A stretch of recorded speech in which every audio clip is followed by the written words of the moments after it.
Distinguished guests, ladies and gentlemen, welcome to the NewSpace Graduation and Pitch Day. It brings us a great honor to present with you all here today to showcase the talent of the exceptional startups enrolled in the UAE NewSpace Innovation Program, a 3-month incubation program worth 2 million dirhams and one of the main pillars of the Global Space Industry Accelerator, or as we like to call it, the GSIA initiative, the first of its kind in the region, aiming at graduating Emirati space startups. My name is Hamd Al-Hosani, Space Activities Licensing Executive at the Uae Space Agency, and I'll be your MC for today. Falling under the umbrella of the National Space Investment Promotion Plan, the GSIA initiative aims to position the UAE as a pioneering country in the space industry, nurture a sustainable UAE space industry, and foster a healthy national ecosystem through innovation and R&D. The UAE NewSpace Innovation Program is the second initiative launched by the UAE Space Agency, aimed at supporting Emirati-based entrepreneurs following the creation of the first 2 local space startups by the Geotech Innovation Program last year. The success of the first program solidified the belief that we could achieve the same outstanding results. In the coming years, we foresee more remarkable achievements due to the new programs and initiatives that will arise from the GSIA initiative. The UAE NewSpace Innovation Program received more than 150 applications from university professors, students, entrepreneurs, and engineers from private and public sector companies, universities, and educational institutes in the UAE.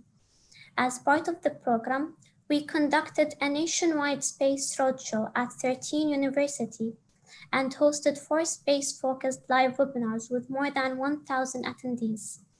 We introduced investors and corporate partners halfway through the UAE NewSpace Innovation Program to maximize touchpoints with the startups and facilitate business development conversations.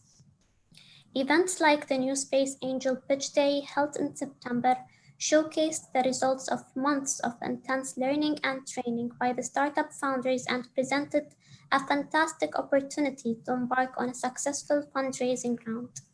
Today marks a new milestone in achieving the agency's vision of developing and guiding a world-class national space sector that contributes to the transition to a knowledge-based economy. It also reflects our wise leadership's commitment to establishing the UAE as a leading Arab nation in the space sciences. I would like to introduce today's agenda and speakers. First, we will have the honor to welcome His Excellency Dr. Mohammed Al-Ahbabi, Director General of the UAE Space Agency, and Dr. Saleh Al-Hashmi, Managing Director of Krypto Labs, for their keynote speeches. After that, we will have the pleasure to attend a presentation about the GSIA by Nasser Al-Rashdi, Director of Space Policy and Regulation at the UAE Space Agency and the GSIA Program Director. After the presentation, Hanan Khaldi, Business Development Manager at Krypto Labs and UAE's NewSpace Innovation Program Manager, will moderate a panel discussion on the future of space investments and trends in the UAE and worldwide, following with the space startup pitches and the jury deliberation. After that, we will proceed with the announcement of the startup that will have the chance to participate in the Global Space Congress 2021. And we will finalize today's webinar with a wrap-up by Nasser Al-Rashdi. Please, if you have any questions, write them down in the Q&A panel so we can respond them, and please avoid writing your questions in the chat box. Also, I would like to inform you that a recorded version of this webinar will be available online. Now, I would like to welcome His Excellency Dr. Mohammed Al-Ahbabi, Director General of the UAE Space Agency. Your Excellency, the mic is yours. His Excellency got disconnected. Yes, Hanan, I actually just spoke to His Excellency. It seems that he is having issues getting on. I just got a message from him. He asked me if I could handle the opening remarks. Okay. Dr. Saleh, if you wouldn't mind. Absolutely, go ahead, absolutely. تسلم, شكرا دكتور. So first of all, welcome everybody, and thank you all for joining us here today. Thank you all for joining us here today. It has been a journey, to be honest, getting to the position we are today. And it's been really an exciting one for me, and definitely the team, Nasser Rashidi and Hanan and everybody over here has been working so hard towards this achievement here today. So I'd like to really just thank them. And of course, we couldn't have done any of this without the audience that we have here, without the teams who have participated. So for us, it's really all about everything that's been achieved to date here. You've heard me give the opening speeches in the past, and really it goes all the way back to the 1970s when our founding father, His Highness Sheikh Zayed, had the first meeting with NASA astronauts from the Apollo 17 mission. It was 45 years ago, really, and it's been 45 years since that the UAE has really been pursuing space, with all the achievements that we have seen coming through from the Emirates Mars mission, from Hazza al-Mansouri, visiting and being part of the International Space Station, the first Emirati and the first Arab to have ventured that far out into space. We have the astronaut program that have been run by Mohammed bin Rashid Space Center. And as you all know, this has now been the second call that has happened, and they are being down selected as we speak. And we hope to have results of that, inshallah, coming later at the end of this year or early 2021. The UAE Space Agency has been working really hard to get the space policy put together, the space laws, the regulations, the GSIA framework agreement, the National Investment Plan for Space. There have been so many platforms and so many initiatives that we have been running, all of that to really come to the position and the point we are in today. With the different teams competing today, I think they have been down selected from about 150 entrants to this competition down to 4. And we really hope to hear their pitches today. There will be a panel, there will be a judge panel, and we will hear again the last opportunity for them to pitch and for us to grade them, inshallah, for them to be part of an international event, Congress, where they will also have the opportunity to pitch and be a part of.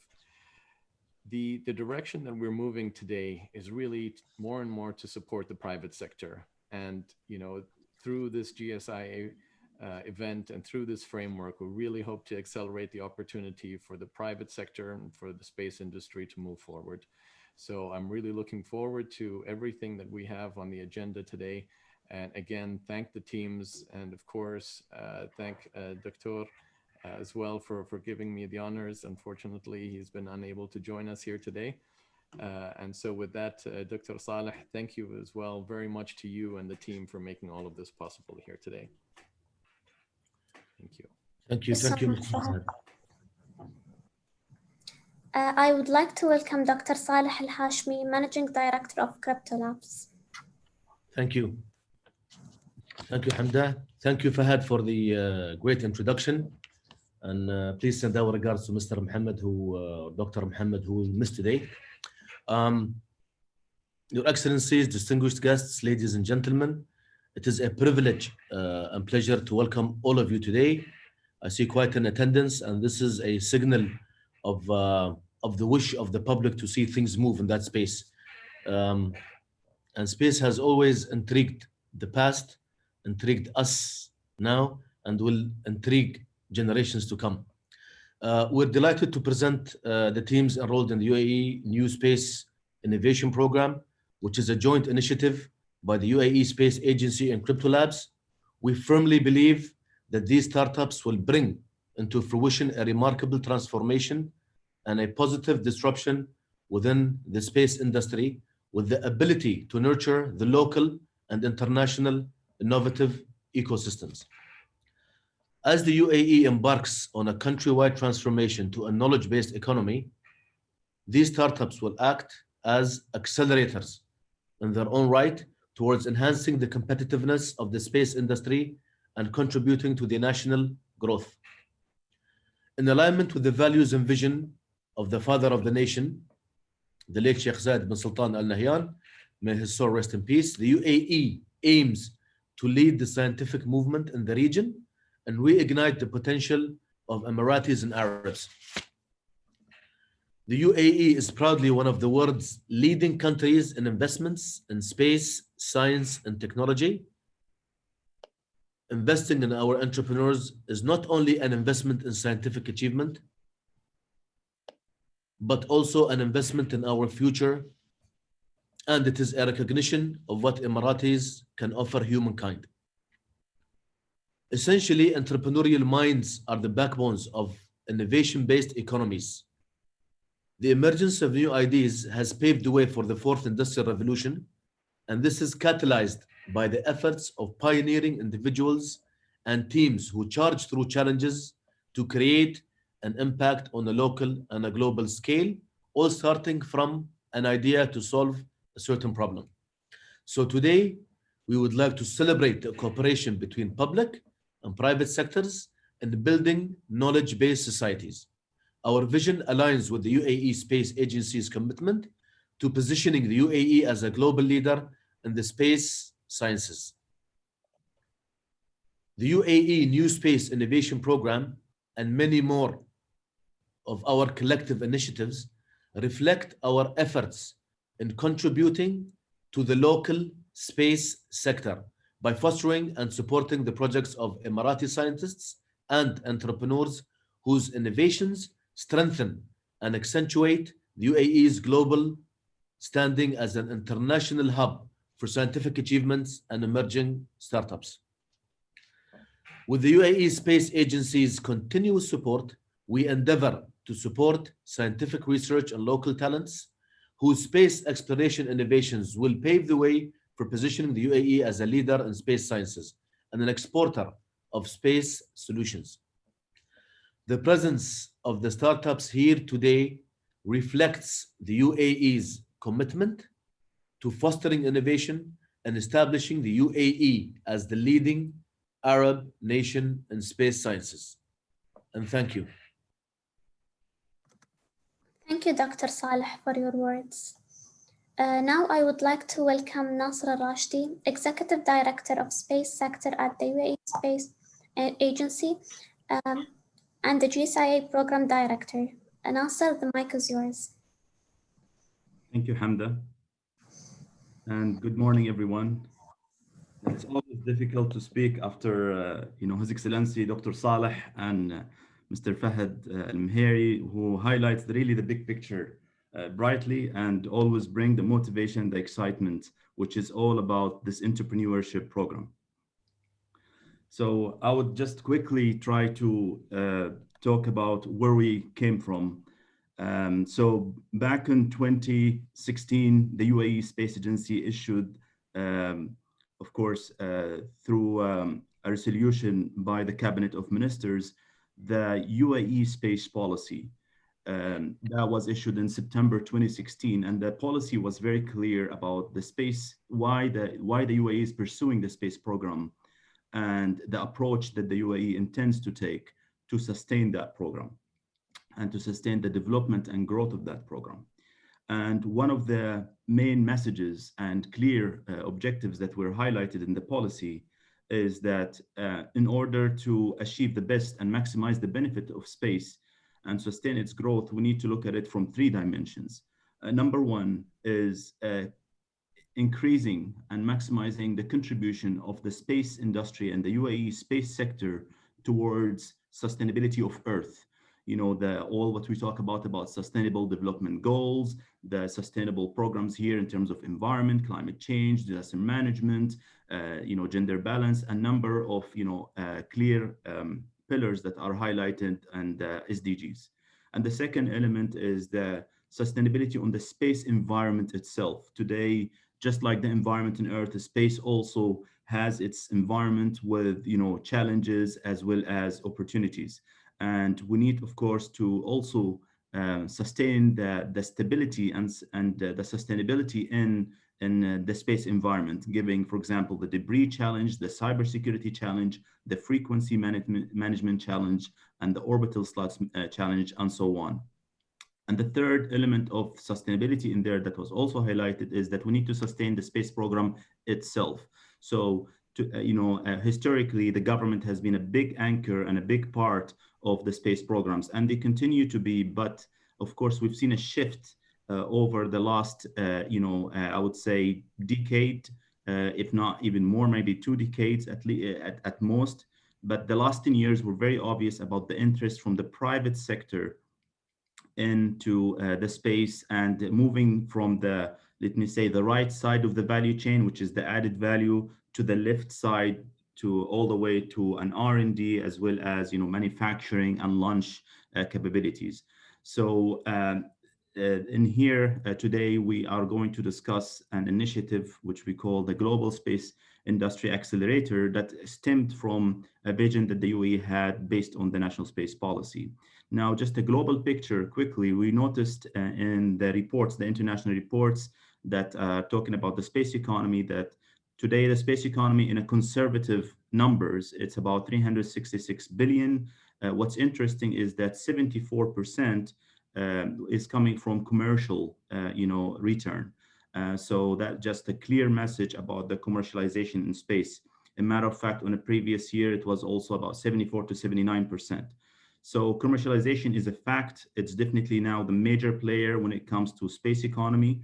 So that just sends a clear message about the opportunities there. Now we've had about 967 unique private investors for a total of about 28 billion during the last 2 decades. When we also look at again the difference between 2019 and 2018, just in 1 year, the amount of investors increased by 38%. 72% were actually outside the US. We used to always believe on the private investment coming from the the US market, and still there, but now it's 1/3, and 2/3 is coming actually from Middle East and Asia and Europe and so on. What's also interesting is that the total amount of private investment increased by 61.5% just in 1 year.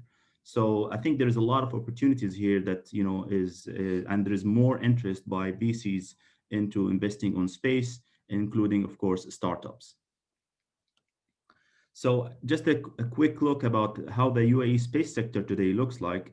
So of course we have the first space agency in the region. We have 60 plus entities that are working on the space economy. We have exploration program, we have an astronaut program, we have 5 space R&D centers, we have 5 programs that are offered by 3 universities here at higher education, including of course bachelor's, master, and even we're looking at doctorate degree in some cases. The total investment on space projects in the UAE has reached above 22 billion dirhams. We have 12 satellites that are in space, and 6 at least are in progress.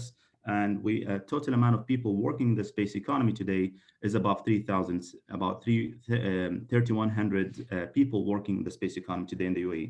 So this again says that more or less we have laid the infrastructure to move to the next level when it comes to the space economy. So then 2019, 3 years after the National Space Policy was issued, we actually, we got the direction is that we need to start looking at space not just as a driver for education, for science, for social aspects, for security aspects, but even look at it from a pure investment and commercial aspect. And we're so delighted to say that the UAE was among the pioneer space agencies that actually took that direction. So we launched the National Space Investment Promotion Plan with 4 clear objectives.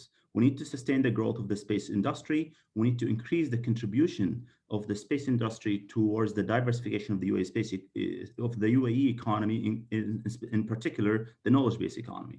And we would like to also, kind of like have a double line or double bottom line. So you need to have the commercial aspect, let me say, the return, the investment return, but also a strategic return. If we can combine between both those, we will increase the sustainability, as we mentioned earlier.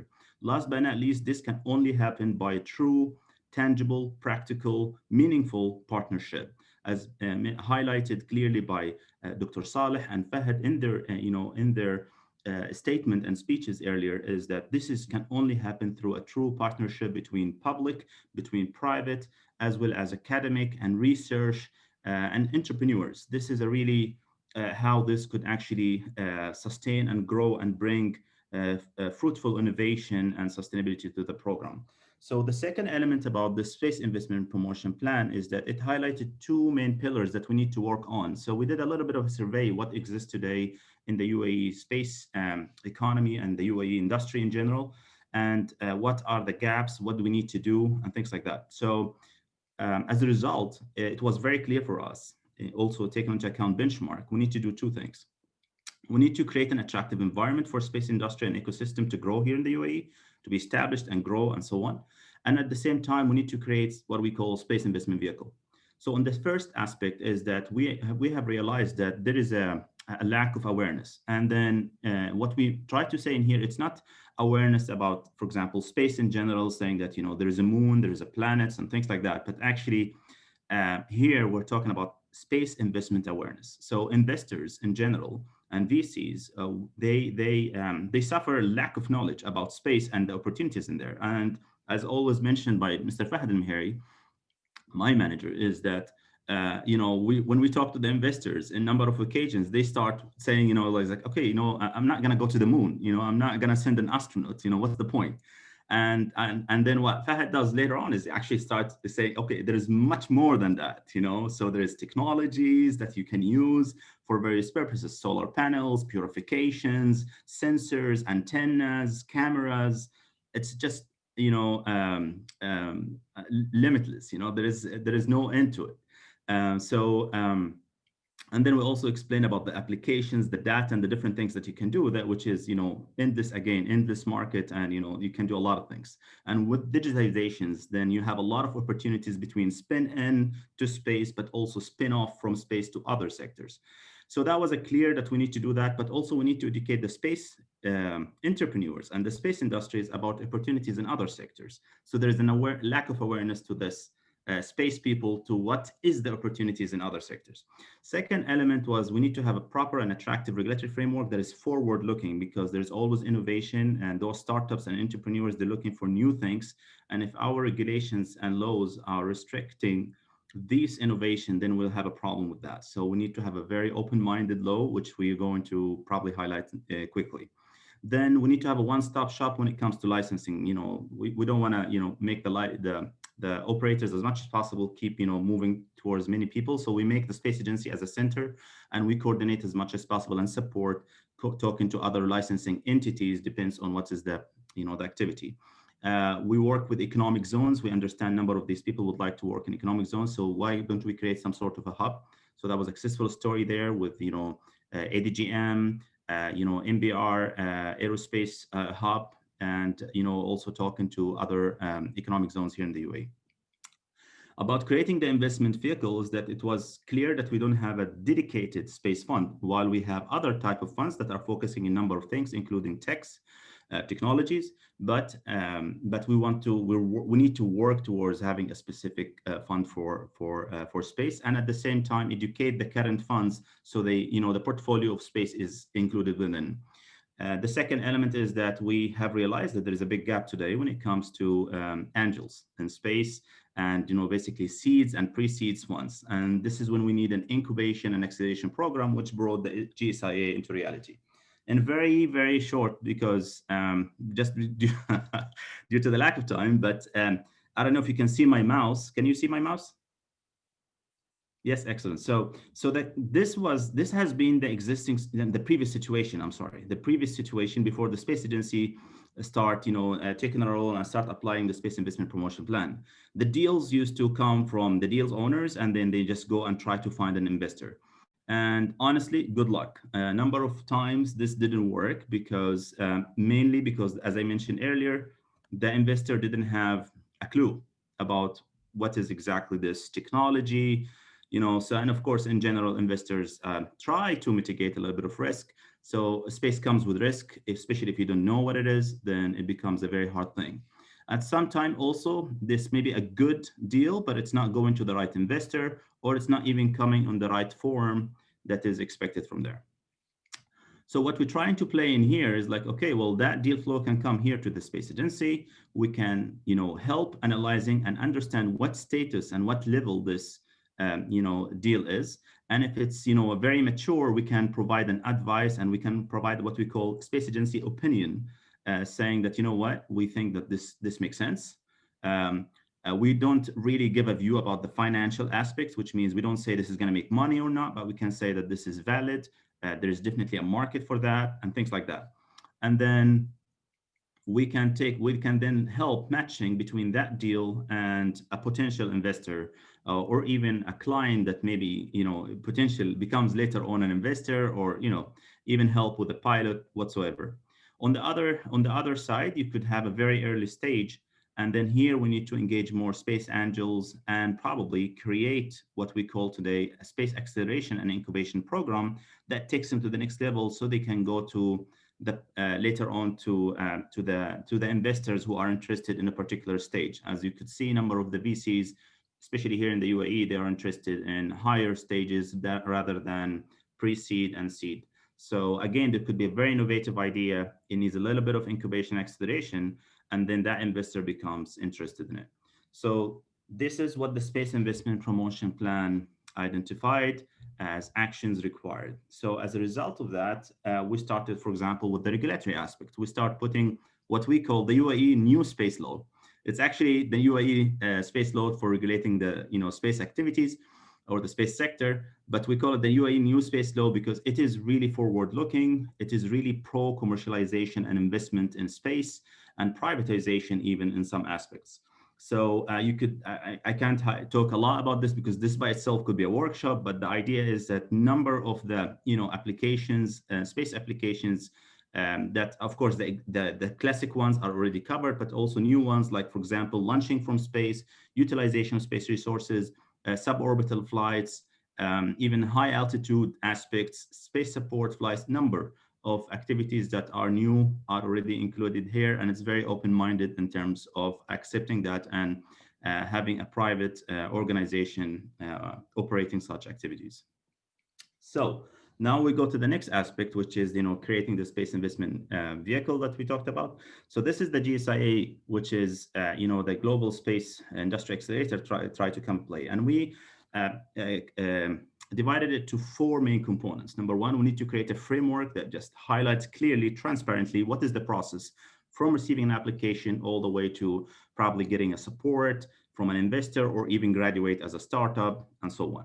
We identify that there are maybe a number of IPs that exist today in the space industry, and we need to leverage them if they are have potentials for monetization and commercialization. We also realized that number of the entrepreneurs, they can do a number of things, but they would like to find a market for it, and they would like to know what are the existing challenges on space sectors, on the space sector, so they can provide their own space solutions. So the second pillar was basically trying to do a survey both in the IPs as well as requirements for or solutions needs by space as well as non-space industry. And then of course start with some sort of an incubation and innovation program specifically on space. And last but not least is to provide a study on a potential space dedicated fund here in the UAE. So based on that, we're so happy, of course, and what we are seeing today is basically the fruit of all of this. And this was only be able to happen through true partnership between the space agency, between Krypto, UAE and Space Agency, as well as a number of players.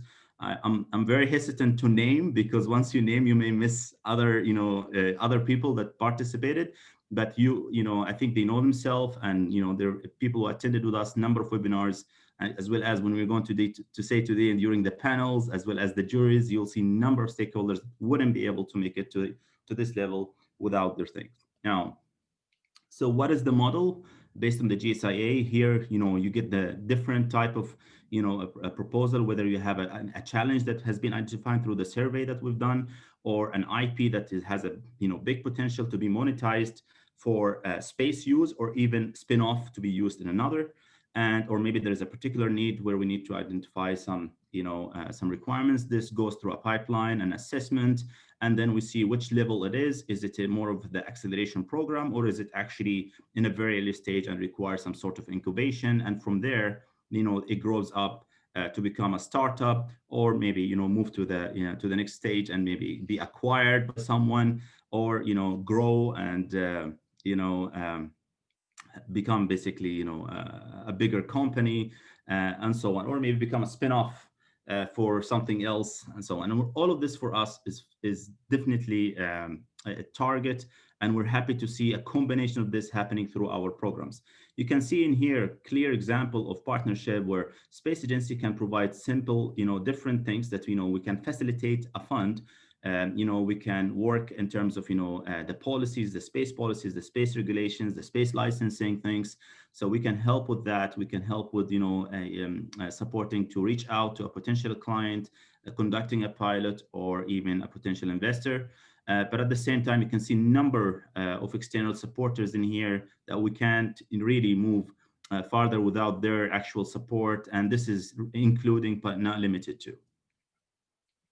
What's interesting in the framework is that we cover all the different segments of our, entrepreneurship. They can come in an ideation and take them all to an incubation and graduate, or maybe they are already at the level, they finished the incubation, they're ready to move to the next level in terms of even acceleration as well as scaling. So we're flexible in that.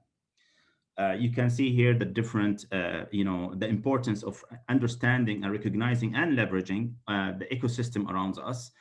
Whether on the government side, on the investor side, on the infrastructure, on the legal aspects. So all this is taken into account. There's more details, of course, behind here, and what is expected, and what we need to focus on when we talk about the different segments.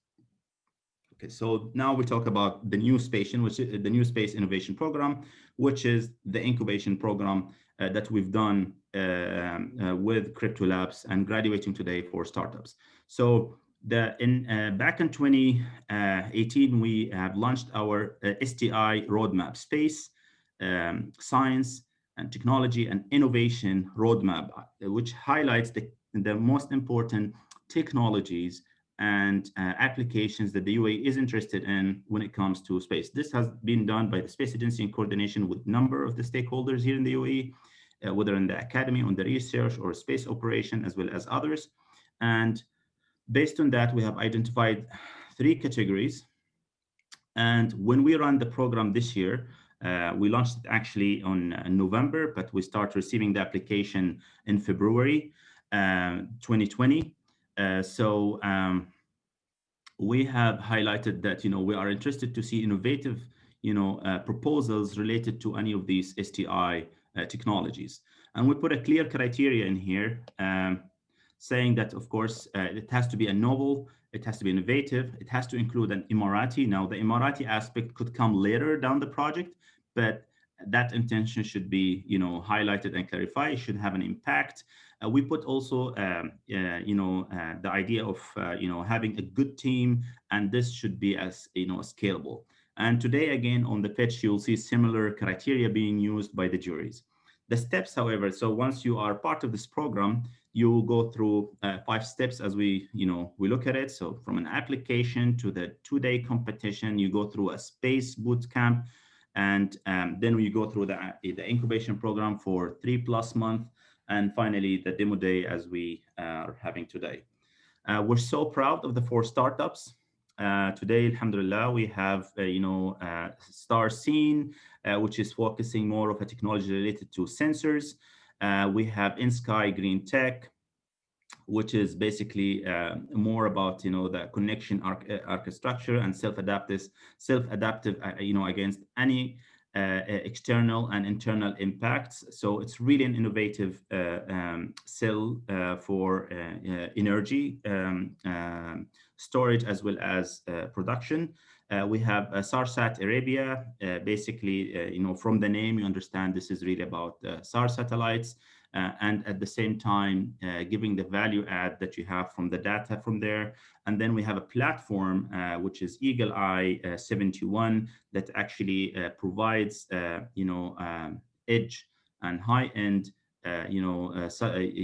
satellite images and data, using also machine learning and artificial intelligence. We put for our programs clear KPIs that we measure ourselves and put targets every year, and then also measure ourselves in terms of achieving these targets. from number of applications received to number of incubated and accelerated startups, how many of them were actually graduated and started their business, whether they are in the space or maybe become a spin-off in non-space, how many investment deals happened, number of space and non-space entities that actually benefited from our startups. I cannot skip 2020 without highlighting COVID-19 and how it, of course, came as a test for a number of us. What's interesting, alhamdulillah, through true partnership and flexibility from our partners, we were able to run the whole program virtually.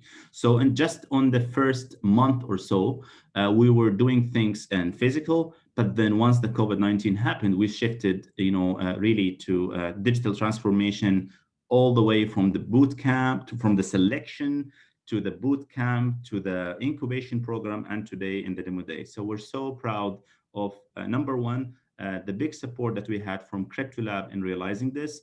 And more importantly as well is the flexibility that we had from our partners and to continue and running this program virtually and quickly actually adapt to that change. So, so this is just again about the process. We started from 151 applications, and you can see that we're very selective and move with 4 main winners that become the winning teams that graduate with us as startups. Now I'm looking at the way forward, just towards the end of my presentation. We started in 2019 with some sort of, I would call it a pilot or a very, very narrow focused, exercise, which was, we're only going to be talking about, in 2019, we were only talking about space data, GIS data. And we looked for, proposals from different, entrepreneurs, and we graduated 2 startups at that time. The space agency was basically covering the whole coast, if you like to say. On 2020, through the UAE NewSpace Innovation Program, we actually widened, the scope of the proposal. So it's not only in the GIS, as you have seen, we have 3 categories with number of technologies related to the STO roadmap. What's also more interesting that we've done it in a partnership between Krypto Lab and the space agency. So almost you like to say is that the cost was between both, partners. And what we're looking forward in 2021 is to actually, yes, still recognize the STI technologies, but we're also open for challenges and solutions that non-space industries or space industries are interested in specifically. So that would be another value add. And we are looking for partners, so become space agency, Krypto Labs, and probably others to join running the next, new space innovation program. Of course, based on, a win-win-win situation.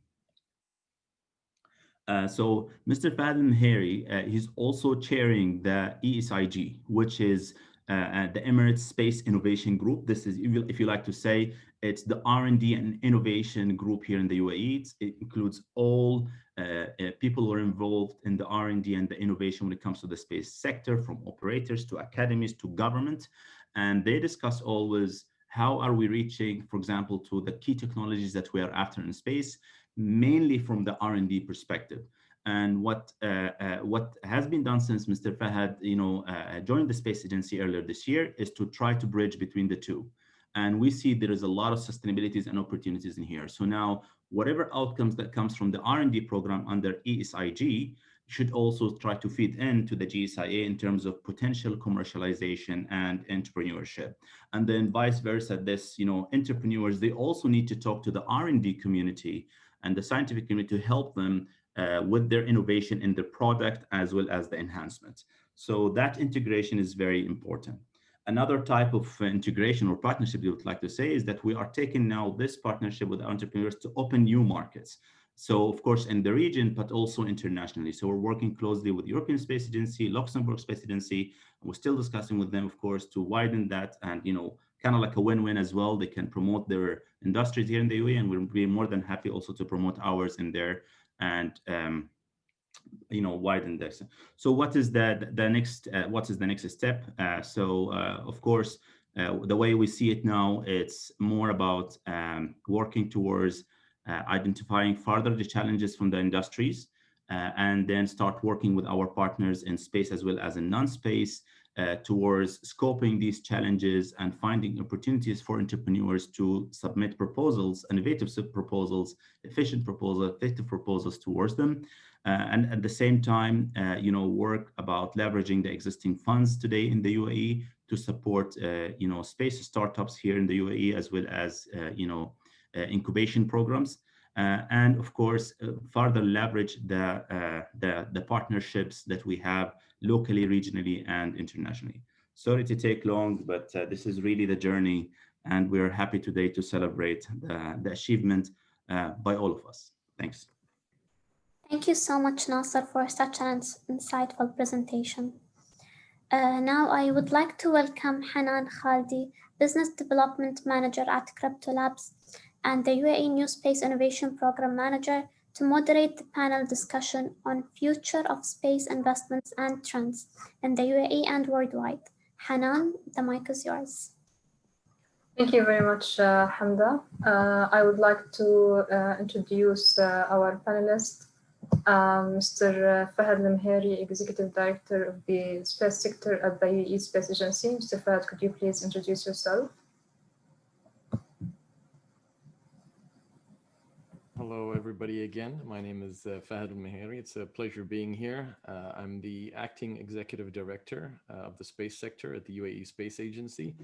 As Nasser had mentioned, I've only been part of this journey since February this year. So I'm very new to space, but not new to a lot of other aspects in terms of management, strategy, policies, laws, directions, and really making things happen and bringing people together like yourselves to achieve a lot more than one person could or anyone could individually. I'm always, I guess, if you talk to the smart accountants and you ask them, what is 1 + 1, they'll always tell you whatever you want it to be. So I think it's always about making it not just equal to, but always multiplying with more and more people that do join and the bigger partnerships that we have. So thank you for allowing me, Hanan, to be a part of this panel, and I look forward to it. Thank you very much, Fahad.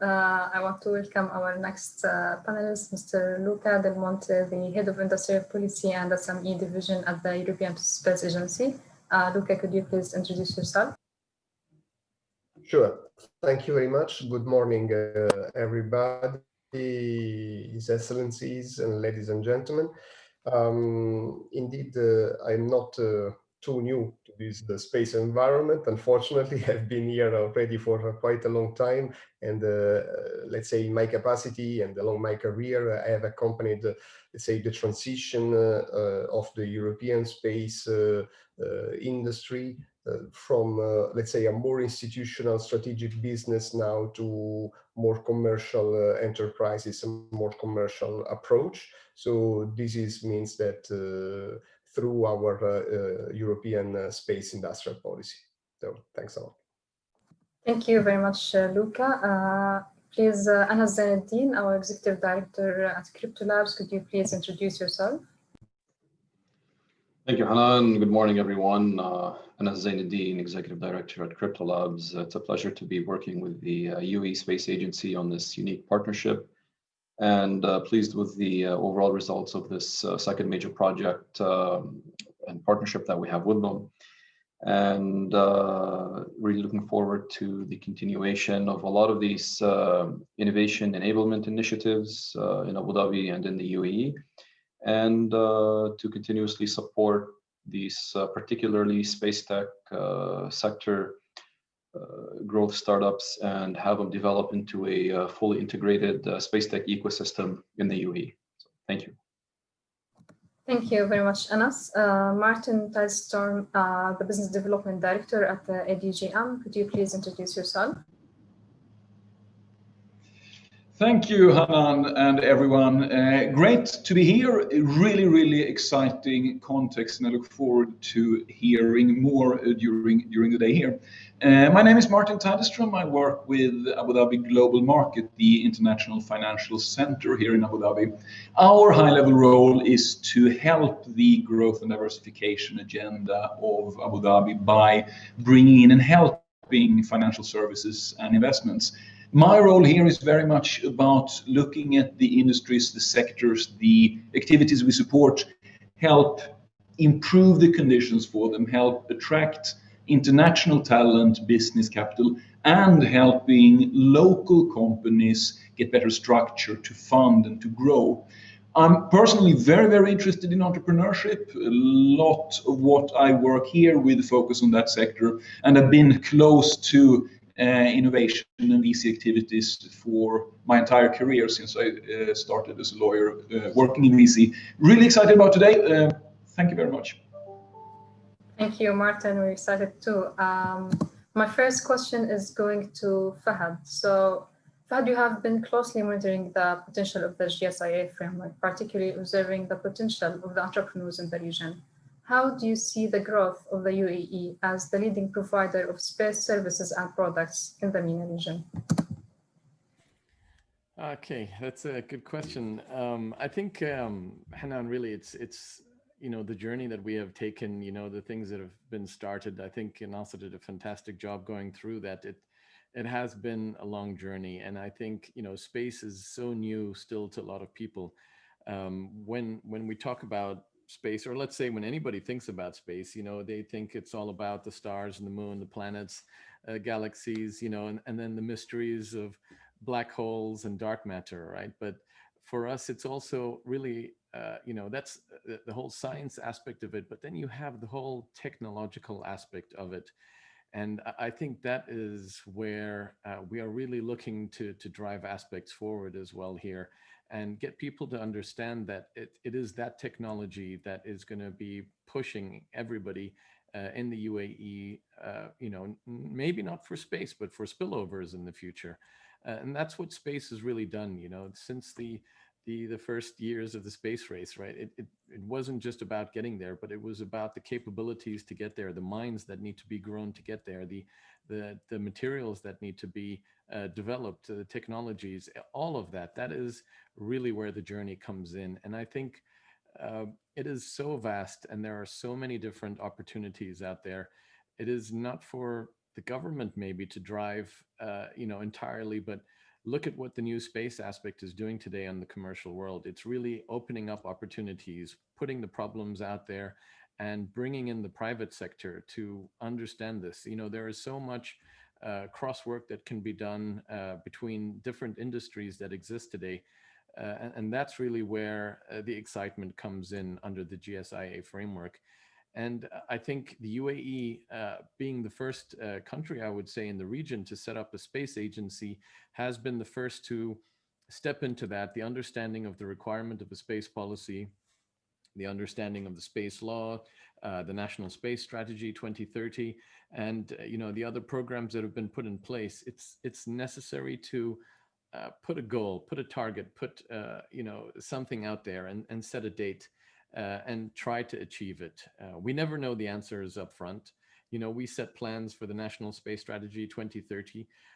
It's a challenge to us. We don't put it as, easy steps for us to get there, but it's a challenge. It's something people turn around and say, well, how are you going to do that? How are you going to get there? And it's really the journey that gives us that opportunity. And with more and more people coming into this, I think that's where it really gets interesting. And the ability for the UAE to have this potential and this capability to build up from the universities, from the inspiring projects that are being run here in the UAE, all of this really helps to bring in not just the UAE nationals, but with the MENA region as well. You have the Arab Space Cooperation Group, you have the Arab Space Pioneer Program. All of these things are looking at pulling in talents from all across the Arab world and bringing the opportunities into space, so that in the future, that can hopefully be reciprocated and duplicated in the other countries around the MENA and Arab regions.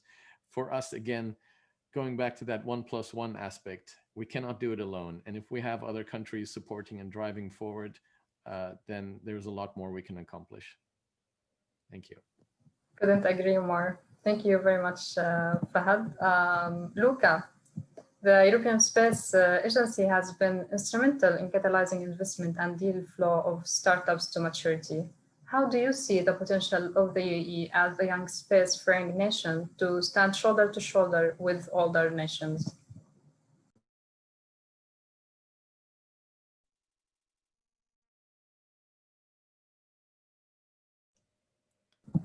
Luca, are you with us? Probably mute. Yes. Okay, go ahead.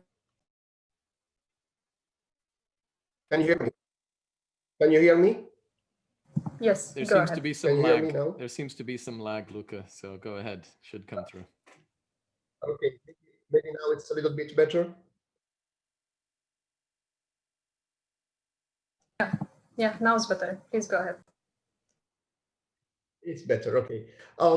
So I would say that I feel a little bit embarrassed, let's say, to offer any advice, because I mean, after all what I've heard today from Nasser and the other very distinguished speaker before, I think that UAE has made extremely impressive progress in so few years with respect to what we have achieved and accomplished in almost 60 years of existence at the European Space Agency. So I think that you are really progressing very, very fast and absolutely in the right direction. So I honestly, I really think that from my humble point of view, I am not in the position to give you a lot of advice. It's just what I can share is maybe some experience that we had that, let's say, we have also to distinguish the fact that not any experience can be applied to all, it's not valid for all cases, of course.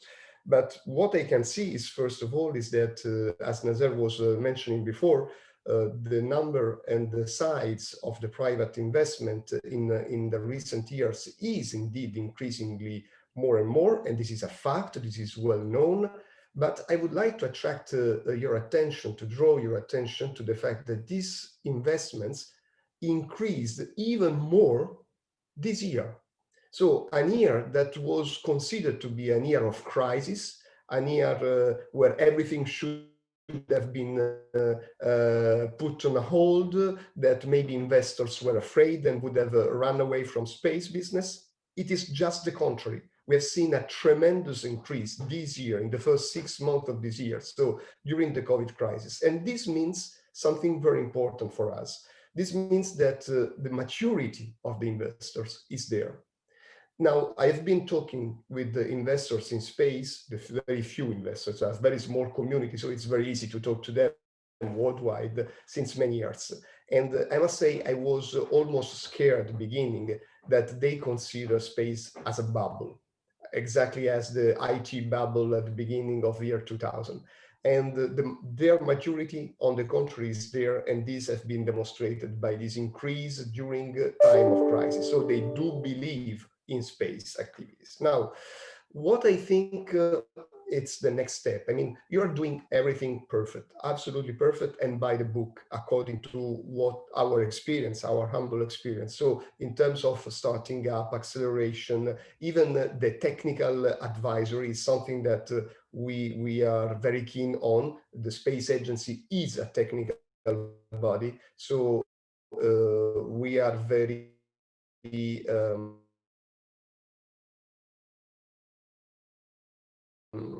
for instance, in Europe, when it comes for potential investments of startups. So this is something we do.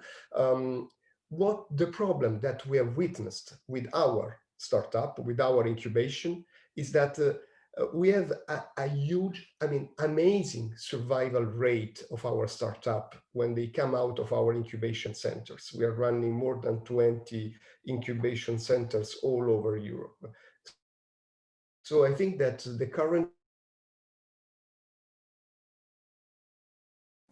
Luca, we're losing you. Luca, could you please repeat the last 30 seconds? We lost you.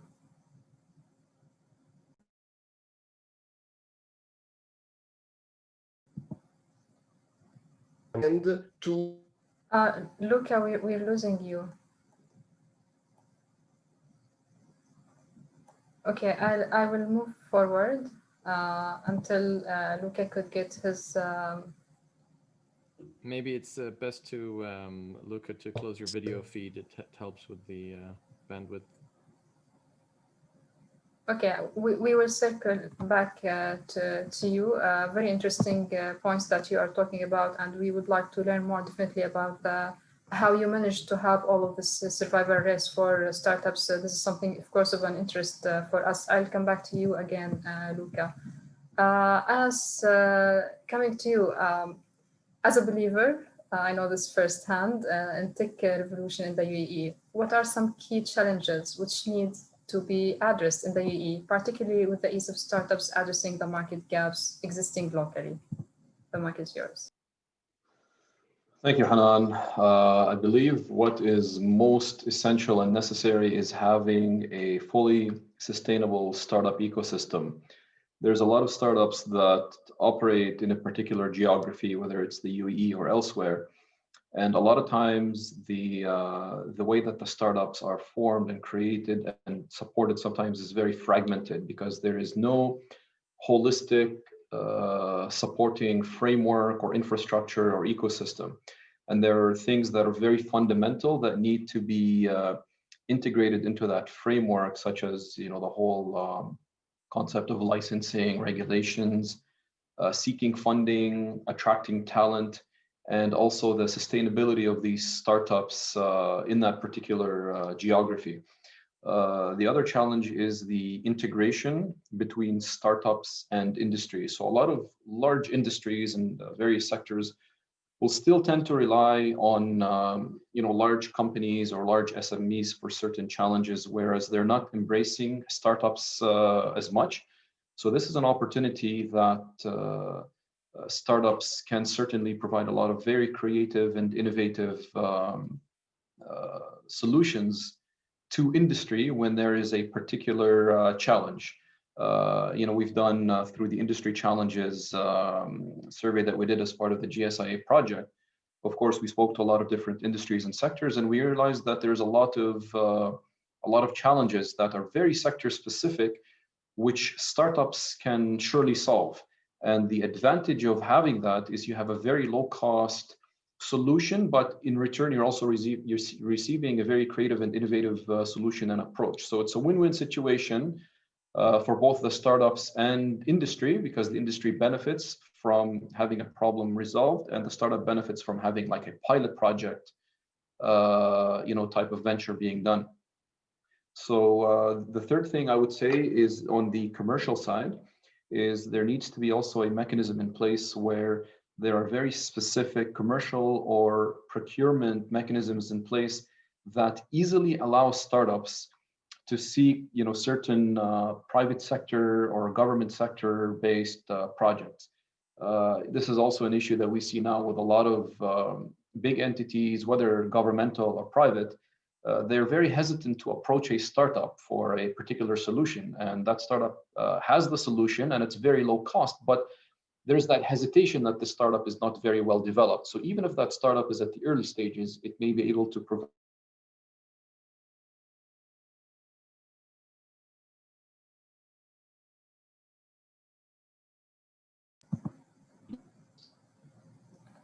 Anas, we have lost you. Anas, can you hear me?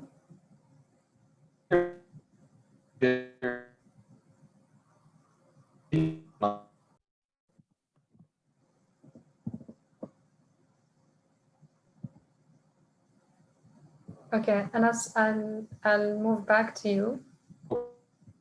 The internet doesn't seem in our favor today.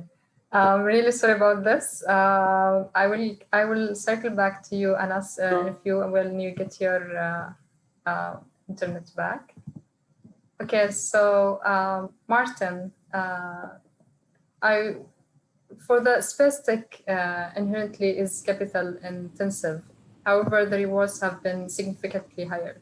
What are some mechanisms used by ADGM to ensure innovations to drive the national economy? Thank you very much. So just to frame ADGM a little bit, I mentioned we are the International Financial Center here in Abu Dhabi. We were launched actually last week. We celebrated 5 years of operations. We're still a relatively young initiative here. We've managed to attract a bit over 3,000 companies across sectors from all over the world to Abu Dhabi during those years. I think on a high level, there are a couple of things in common for all sectors, all sorts of activities we want to boost. One and the most important is obviously the opportunity, whether that is a pure business opportunity, whether that's access to funding and capital, or other key factors, markets for the sector in question. And I think Abu Dhabi and the region around us offers a lot. We'll come back to space in particular. I think another key factor is legal and regulatory clarity and trust. Companies and especially investors want to feel that they recognize the system they operate in, and it affords them the security they demand in order to risk their money. Flexibility and ease is important as well. It could be flexibility in building the right sort of structure, ring fencing or investments you want. It could be ease of setting up. And even more importantly, I think it is the ecosystem. Who can you do business with? That's another key factor. The last one I'd like to mention on a high level is innovation. Can we as Abu Dhabi, or perhaps us as Adjm, be an innovative base? Can we make sure that the solutions we present move at pace with the sectors we support, both to satisfy needs, but also to beat competition and make sure that investors, talents, companies come here and not elsewhere. When it comes to entrepreneurship, which is a really important sector for Abu Dhabi and for us, over the last years, we've seen a lot of activity, both from entrepreneurs and innovative companies themselves, and for the various stages of investors who want to support them. Couple of things we are focusing on as a financial center in this. One is making sure that the legal and regulatory environment is as allowing and conducive for innovation as possible. It could be about creating regulatory sandboxes, allowing companies to play, to try, to pivot without the full weight of the regulations they would have to meet once they're sophisticated. We've applied that in fintech, for example. We're doing it together with the Department of Health for health technology. And that's a model we find is very, very supportive. It could be making sure that the legal environment is right for doing business, for contracting, for protecting intellectual property rights, for example, and the right environment to invest. Another component is attracting investors, and we work on that, making sure that Abu Dhabi presents a good base for every step of investment, from seed angel networks, VCs, private equity funds, and eventually IPO. We've had a lot of interest in Abu Dhabi. Many of the VC firms active in the region are doing deals here. Obviously, UAE is the most active funding market in the Middle East, and many of them are now lining up to base themselves in Abu Dhabi. We're doing a lot to help startups, to fund, to start, to operate in Adjm. We have our own license categories. We work with many of the other components of Abu Dhabi Inc. when it comes to the funding side, for example. So Radan 21, Abu Dhabi Investment Office, Mubadala, ADQ, and others who invest directly or indirectly into tech. But taking an active role in the ecosystem as a whole, so working with accelerators, Hub 71, Plug and Play, the DOH, Gotham, many others are either based in Adjm's legal environment or we partner with them. We work with academia, including both local universities and international, and with the private sector to ensure, as Anas referred to, that fruitful partnerships between innovators on one hand and more established industry players on the other. Those are some of the components that we are close to as Adjm. We try to work with very good results so far, and we're really positive about innovation as a whole and space innovation and space-related tech opportunities in particular. Thank you, Martin. It's definitely the full ecosystem, the healthy ecosystem, the collaborating and integrating ecosystem that could lead our entrepreneurs to success and to the next level. Fahad, back to you. Once again, I want to talk about the GSIA framework. It is, as we know, is a long-term strategy to promote space investments, although not necessarily in the satellite industry.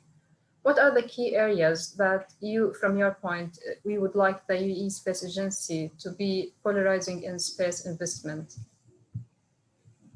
Oh, thank you again, Hanan. I think before I sort of go into that, you're talking about the long-term strategy, really promoting, I mean, everything that Martin and the other panelists just said, uh, really, just knocked it on the head, where it's, there is a lot happening already in the UAE today. And you have different partners in different sectors.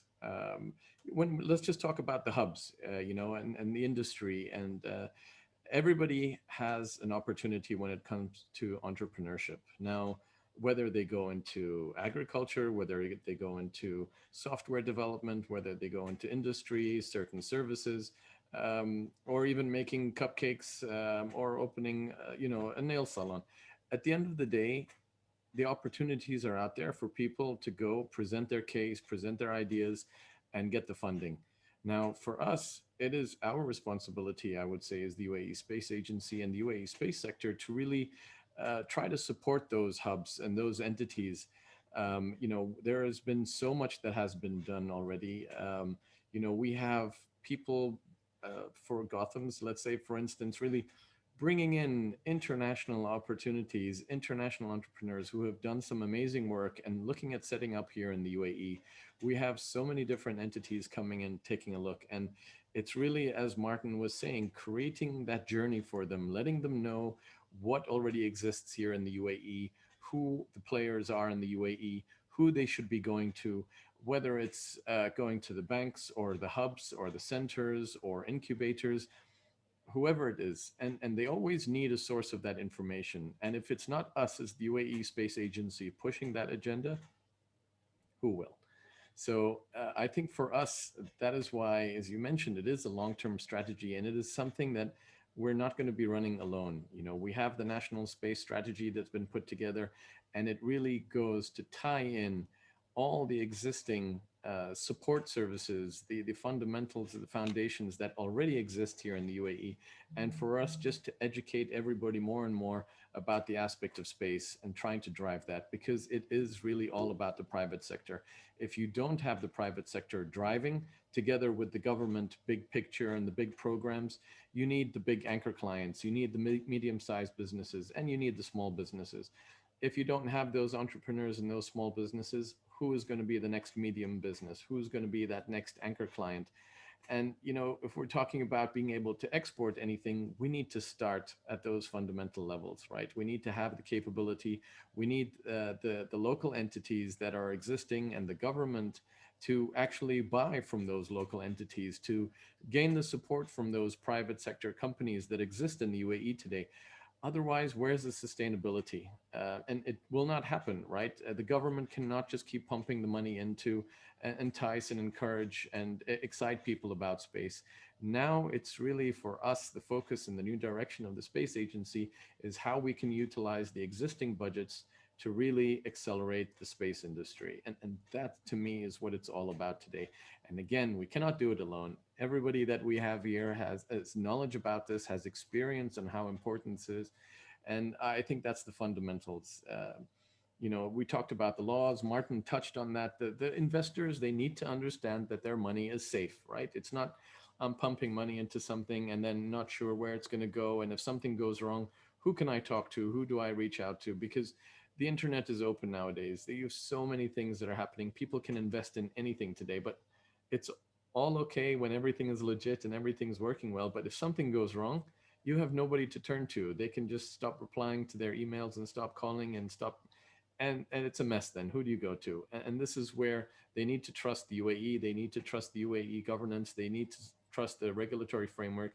And that's what's been put in place by the UAE Space Agency today. And this is where we really want to just drive that nail in and just show that people can trust the system and that we really just want to drive that aspect forward. So we want to make it attractive as well, right? You can't have too many regulations in place because sometimes as well, it's a balance, right? You do want to make sure you're de-risking aspects, you're protecting the UAE, protecting the people, the safety and all of that, and the reputation as well, of course, right? That's so important at the end of the day. The UAE really builds on the aspect of its reputation. And it is at such a high level today. But we live in a very fragile world, and so anything can shatter things like that. So we need the fundamentals to be there. Our schools, the education, the STEM students, all of these people become the foundations and the fundamentals of all of this moving forward.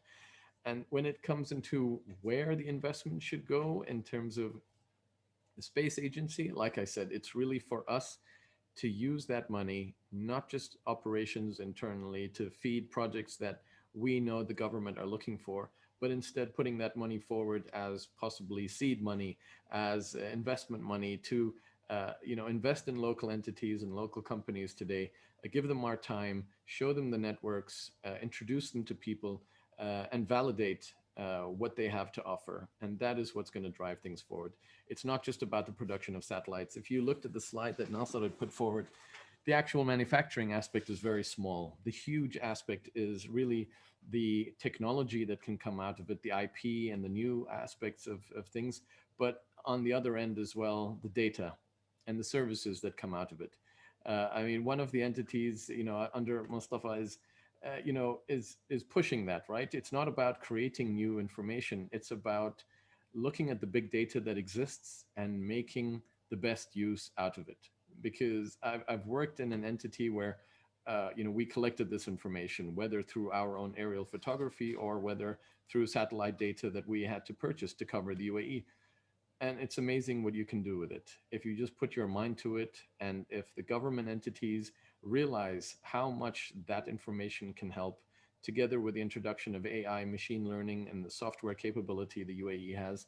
I think that is something that the UAE can really do and push forward. We are not at a stage where we're going to be looking at the latest launch capabilities. Others have been in that for over 100 years, and where are we to be able to compete in that niche today? So we need to find a niche and we need to drive that forward. And it's not really going to come from us. I think that's where we throw it to the market, let demand and supply play a role, let the private sector dictate where all of this is going. And I think that's where the money will go at the end of the day. Thank you.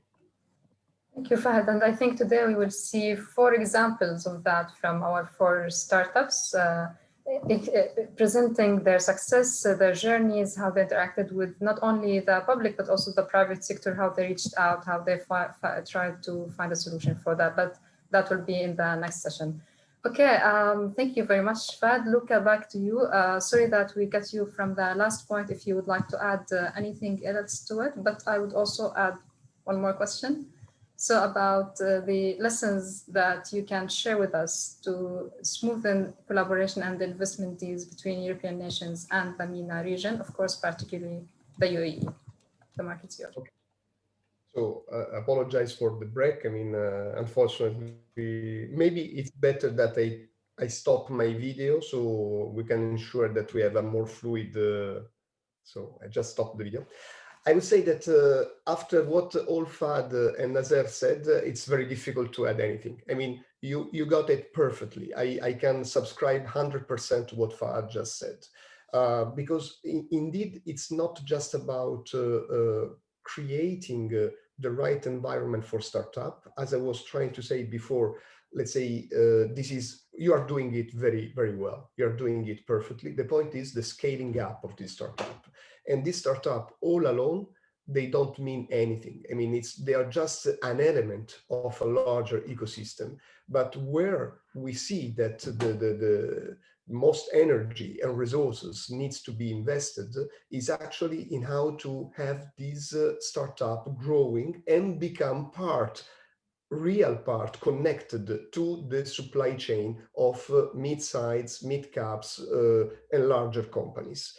And this is very difficult. Actually, you have developed already in the UAE an excellent space policy that provides the right tools, the right context, let's say, for these startups to grow. I must say that our experience is that space, nevertheless, is a very fragile sector. is very small. Although it has a strategic impact and a lot of potential, it is fragile when compared to other sectors of the economy. So besides the space policy, we are convinced that, and we needed to develop in Europe an industrial policy, a space industrial policy to increase and support, let's say, increase the support for this ecosystem to grow. And the elements of this industrial policy, that's basically the main goal, is the competitiveness of our industry, is partnership. So actually, this is one of the elements that was mentioned a number of times today, partnership at international level, in order to develop that network that our companies needs, let's say, to be successful on the commercial market. And in order to do that, my idea, and let's say we have already started this kind of discussion, both with Fahad, Nazer, and other colleagues in the past weeks, is that we need really to provide opportunities, business to business, business to consumer, for companies in Europe and in the UAE. Let's say, to develop mutual understanding and trust between these two ecosystems. And this is a very important element that, let's say, an event like the one of today, where we identify a number of potential champions that we want to promote on the markets. And we do this in the UAE, but we do this also in Europe. And then we try to cross-fertilize, meaning to offer opportunities in the different markets. This is very important. So I think that we should partner between the UAE and Europe in promoting this kind of events, because the ultimate goal is to promote the development of a space economy. So that's number one. And number two, I would say that it's also important for our investors, but also for the government, to show to taxpayers the positive impact of these investments on the economy and society. So it's also very important to measure, having KPI, and demonstrate. These are investments, so we have to demonstrate the return on these investments. And be it public investors or a private investors, this is still a fundamental element. It could be the impact on the gross domestic product, could be the increase in terms of employment, could be the tax return.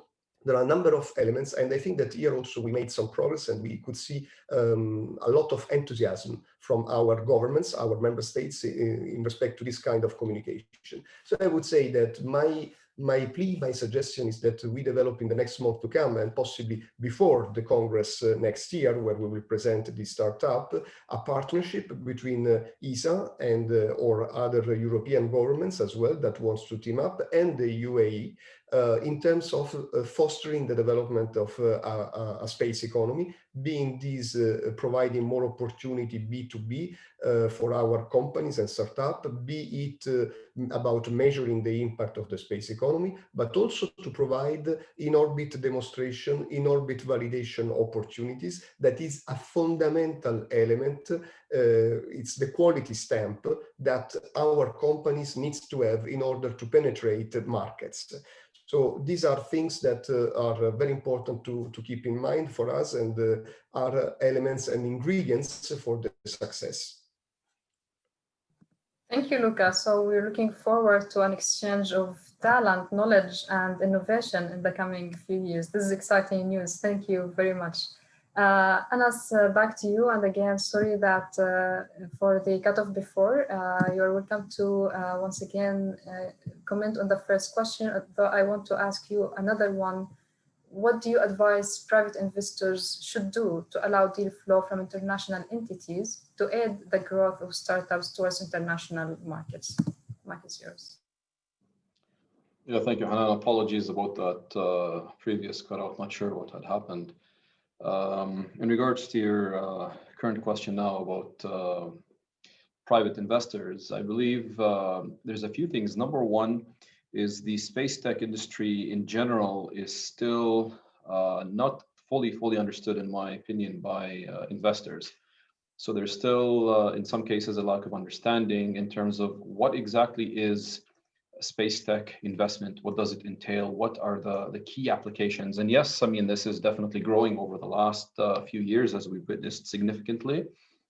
And I think it's just it depends on the types of investors. If it's just a general purpose investment vehicle that is looking for a return on investment, they will be, seeking particular opportunities that are more of an easy exit for them. However, for ones that are thinking from a more strategic investment perspective, I think it's just having general awareness about the overall space tech sector, the various gaps, the various opportunities that present themselves, and looking at countries such as the UAE that has a substantial initiative on space tech investment. And for example, we have the UAE Space Investment and Promotion Plan. I mean, this is crucial for any investor to look at, to understand, and to realize the opportunities that are present. And those opportunities may not, fully be materialized today, but they're definitely there, and they should be in their plan for the next few years, because it will certainly be a growing industry, and there will be a lot of new opportunities for investors to get involved as well. And additionally, it would be wiser also for investors to be more strategic, active investors rather than just passive investors. So as part of investment in the industry, take part and be active in facilitating sponsorships for certain startups or certain investments that are made through that deal flow, and try to actually build bridges between, for investors to follow on their own investment by materializing, facilitating those opportunities, facilitating partnerships by looking at how they can directly link the startups that they have invested in with the various industries and sectors. As was my final point in the last question where I cut out. I think the industry here plays a key role, and it's crucial that all investors understand what are the key industry challenges that are present, and link those with the startups that they are investing in order to be able to better enhance those investments and have a fully focused solution that is primarily targeting the industry challenge itself. Thank you, Anas, for this insightful comments and to the directions. Thank you very much. Back to you, Martin, for my last question to you. How do you see the future of investment in the region for the coming few years? Thank you. Well, let me pick up what Fahad mentioned on trust in the UAE and reputation. Agreed, that is incredibly important for the opportunity to attract investment. And I think we see that that's a fact. There is more and more international coming in, investing along with the larger and larger funds that UAE sovereigns, financial institutions and families are putting into tech right now. So we are definitely on a good curve.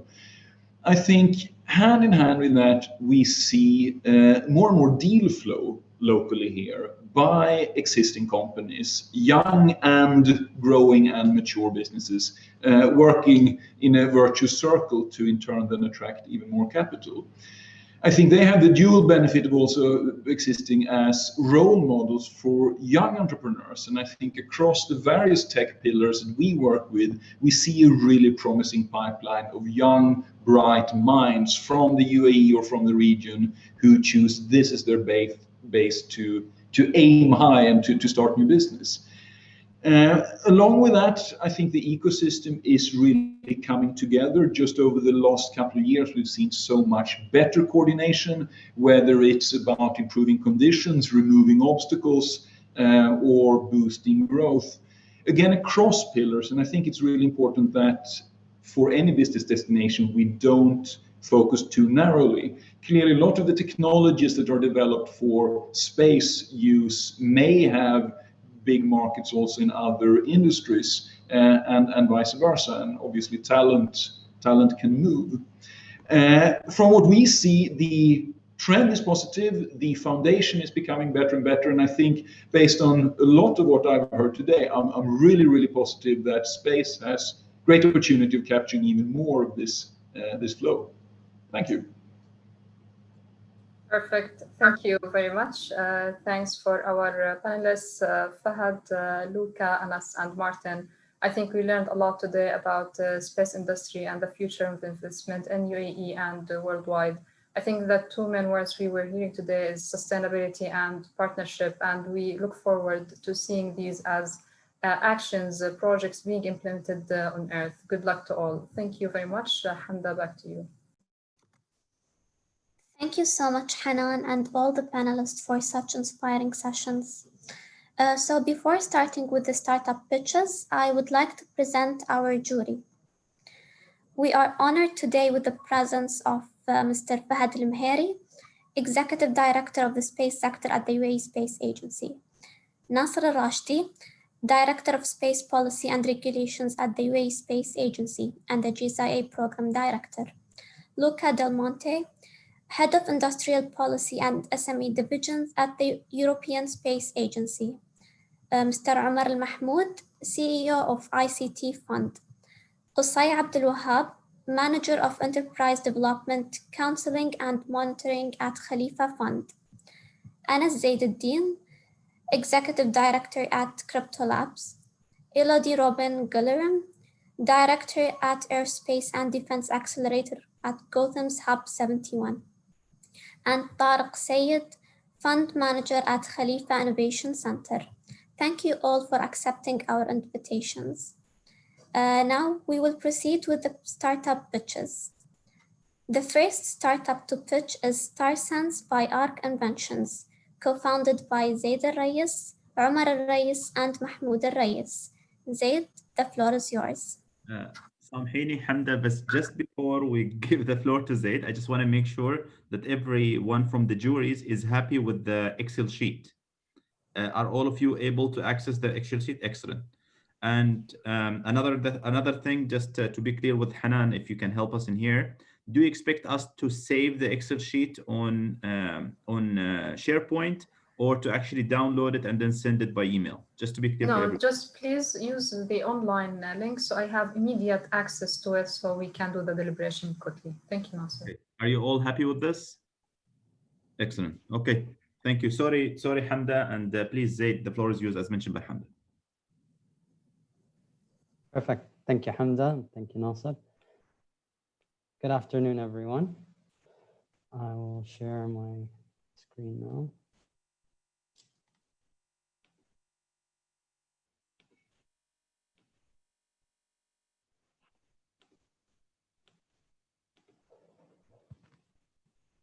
All right. Good afternoon, everyone. My name is Zaid Al-Rayes, and I'm the founder of ARC Inventions. Welcome to our startup journey. We're a UAE space tech company making the newest sensor called StarSense, which will improve satellite pointing accuracy on a whole other level. The C in StarSense stands for chemistry, because we're going to use a chemical basis for measurement rather than what current sensors use, which is MEMS basis, which is microelectromechanical systems. And as we'll go on to explain further how the sensor works. Small satellites are the future. As you can see, the graph shows the number of small satellite launches doubling each year, and that universities and commercial businesses, colored green and red, are both starting to dominate the CubeSat market. And we've also seen in the past few weeks the successful launch of the new CubeSat called Mezinsat from the UAE. And that's a 3-unit CubeSat set to explore the atmosphere and geographical relations as well. And we're going to be seeing a lot more of these small satellites launching as per the trend, and especially in the Middle East UAE region. So the main problem in the space industry is sensor interference. Sensors need stable magnetic fields, but controllers leak magnetism. This is a technological conflict and limits the satellite pointing accuracy.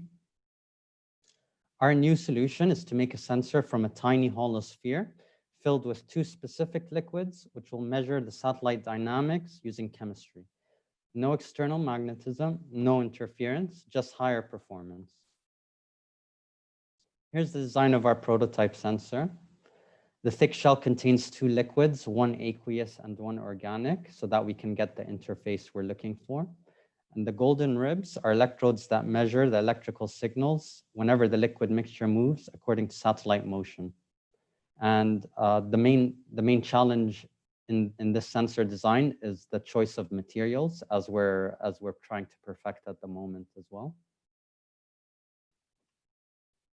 For the business model, our key activity is manufacturing sensors in the UAE. The key revenue stream is product sales, and the alternate revenue is manufacturing technology to local partners. We're also exploring, alongside this alternative avenue, and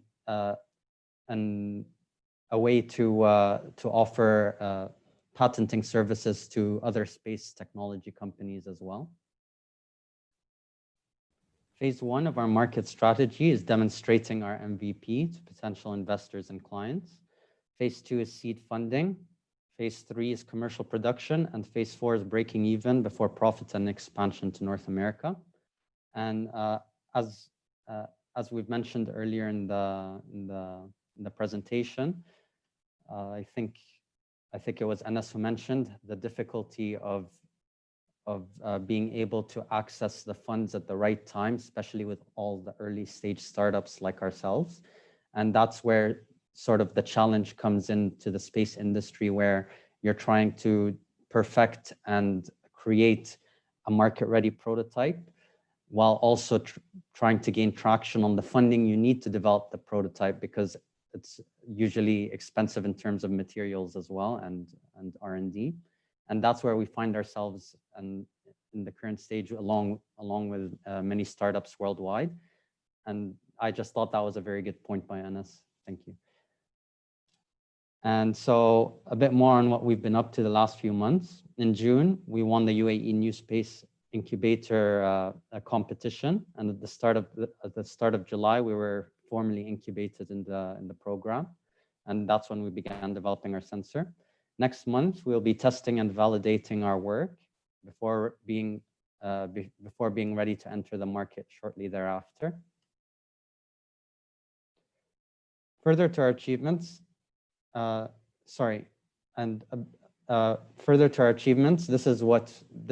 this is where we've been up to in terms of reaching out and creating potential partnerships. We've connected with Khalifa University professors for potential access, lab access and prototyping and validation help. We're also developing our business strategy alongside the guidance of the UAE Space Agency mentors. And a few weeks ago, we've also pitched our startup to the MBRC Space Ventures program. So we're competing in the multi-billion-dollar IMU market with an annual growth rate of 9%. The aim is to compete with the big players in the industry and apply our sensor to many industries, including satellites, planes, and drones. So a bit more on our team. I'm the founder with inventions in autonomous systems. Also, my partner Omar handles the strategy and worked in startups before. Ahmed is our Emirati business partner with sourcing and supply chain expertise. And just a quick note about the picture here of myself, figure 3. That's the CubeSat I developed in university. And if you can see, it's a CubeSat. So a CubeSat is a 10 centimeter cube, and that's on the outside parameters. So the inside's even less. And you don't really fully understand how small a 10 centimeter cube is until you try and take it to space and try to fit all the systems inside, like the ADCS system, which is our specialty, the attitude determination and control system. So just all the hardware and software to be able to control the satellite takes up a huge chunk of the cube that you're trying to launch in space. And that's not even mentioning the imaging system, the power systems and all that. So it's a very, very big challenge. And it's in our startup's view and in an industrial perspective, it is the limiting condition right now in terms of technology, because there's only so small that they can get and so good that they could be. And that's really the niche that we're going to that we're exploring as a startup in the region. The mentorship we're receiving is the best in the world. I'd like to especially thank Your Excellencies for the instrumental guidance in the development and success of our startup. Another achievement of ours is inventing and patenting another product, which is an automation system for labs, shown here. Then this invention offers a new technique for testing and validating the motors used in spacecraft reaction wheels. This shows that we know how to go from an idea to a fully patented product, and now we're going through the inventive process again with our sensor. The experience we've gained in the patenting activities and intellectual property aspect is absolutely tremendous, and it really gives us that competitive edge besides other early stage startups. And it also helps us serve or find an alternative revenue stream as well as a startup, and seeing as the region has a high demand for it, especially. So our main target is to demonstrate our MVP to potential clients, as we're doing so these days, and also to be part of the local space innovation. Together, we can collaborate on a small satellite project with the UAE Space Agency, and also secure the funds required to become the first IMU producers in the UAE. And the IMU sensors have many uses in other aspects. So we're not just targeting the space industry. We're looking to expand outwards as well in the later stages of development. We're honored to ask for your partnership with a university or an interested investor to set up a joint space venture. And at this stage, we'll also need lab access for product development. Also, in addition to that, we're looking for consultation and IP monetization strategies, as well as a fund of $25,000 to accelerate our new business venture. So for a quick breakdown of the funds, the biggest expense goes towards lab materials and resources for the market-ready prototype, and the rest of the budget is for other prototyping activities and refinement, and also the reserve a big chunk of that goes towards the filing of the patents and copyrights and others. Thank you so much for listening in, and together I'm sure we can build a business that solves the biggest challenges in the space industry. Please feel free to contact me directly by email, phone, social media, LinkedIn, whichever way that works. And we'd love to answer any questions you have right now. Thank you. يعطيك العافية زيد. Again, I salute you, and I'm trying to be neutral in here, but just to say that, really seeing the first pitch and selection of your team and seeing you today, it's something to be proud of as yourself, for what you've achieved, honestly. And big thanks, of course, for all the mentors that, has supported you in all of this, as well as our partners in here. Now, just to have a quick point in here. Number one is 3 points, but if you can just answer very, very briefly.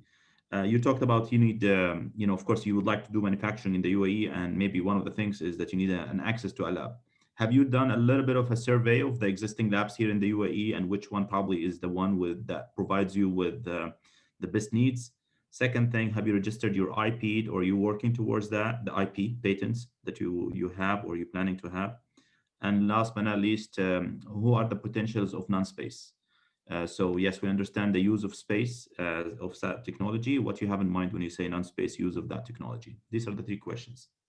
Perfect. Thank you so much. And we're so lucky to get the mentorship we've received. We went into the program knowing that the greatest asset, and what we're missing really is local connections with experts in the space industry. And we're so happy to come out of this program with so many connections beyond our belief.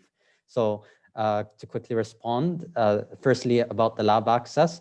Yes, we've surveyed a bunch of labs in the area, and we found, seeing as the unique nature of the product is it's a mechanical and chemical system, so electromechanical, a special electromechanical system. We see that there are certain labs and universities that offer us all we need for the mechanical and electrical side of things, and then other labs that take care of the chemical side of things. So where the best setting to do that, to go for it in, is the university, and that's what we've been targeting from the beginning. We reached out to several universities in the region, including Khalifa University. We also reached out to HCT in Dubai, and also we're talking to Mohammed bin Rashid University to sort of get the discussion going in terms of lab access as well in that sense. So a lot of the universities here are perfect for us for sure. And so secondly as well, in terms of IP, we've completed everything we need for the IP of our first product before the sensor. So now that we're reapplying we're redeveloping our new product, the space sensor.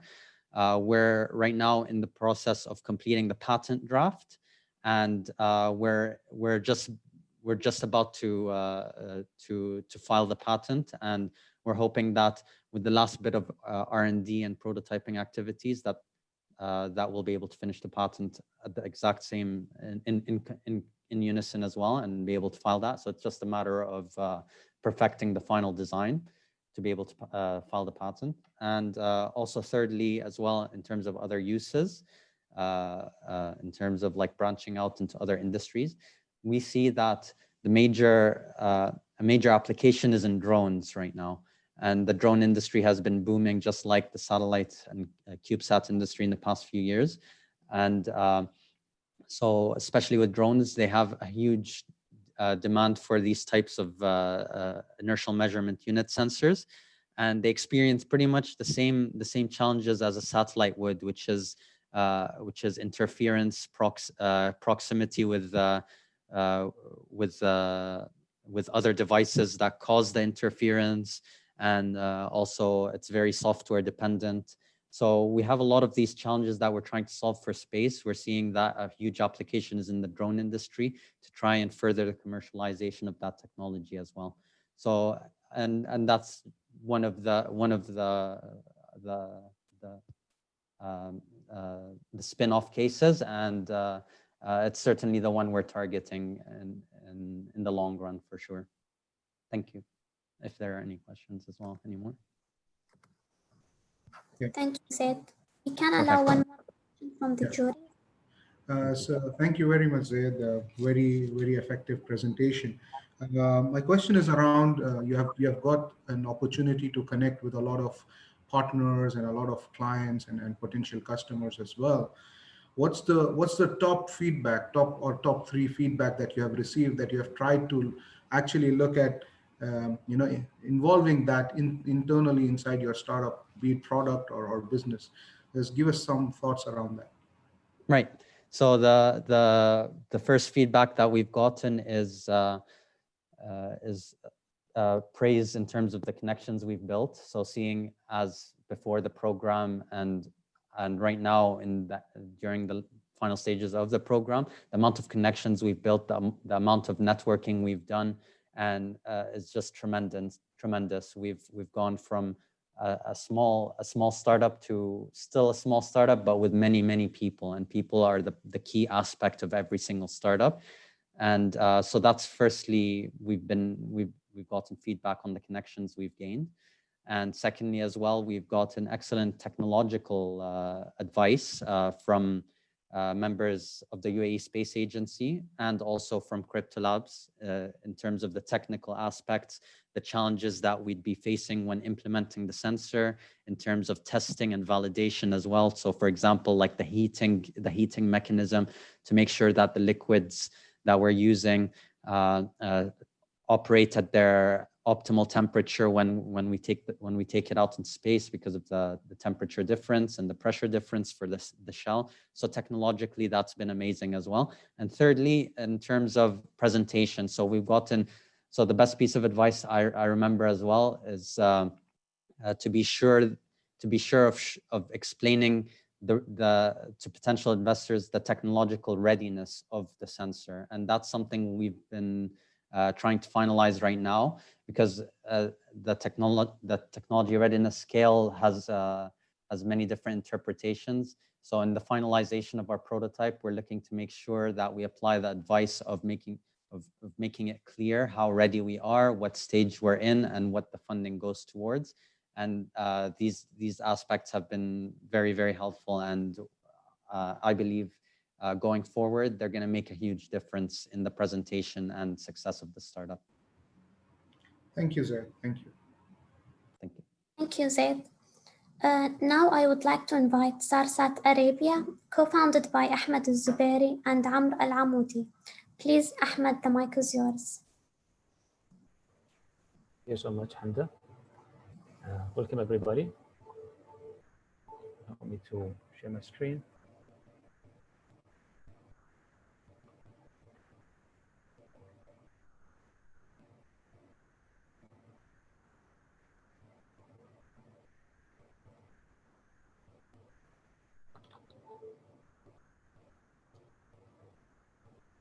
Yes. Hi, everybody. My name is Ahmed, CEO of Sarsat Arabia.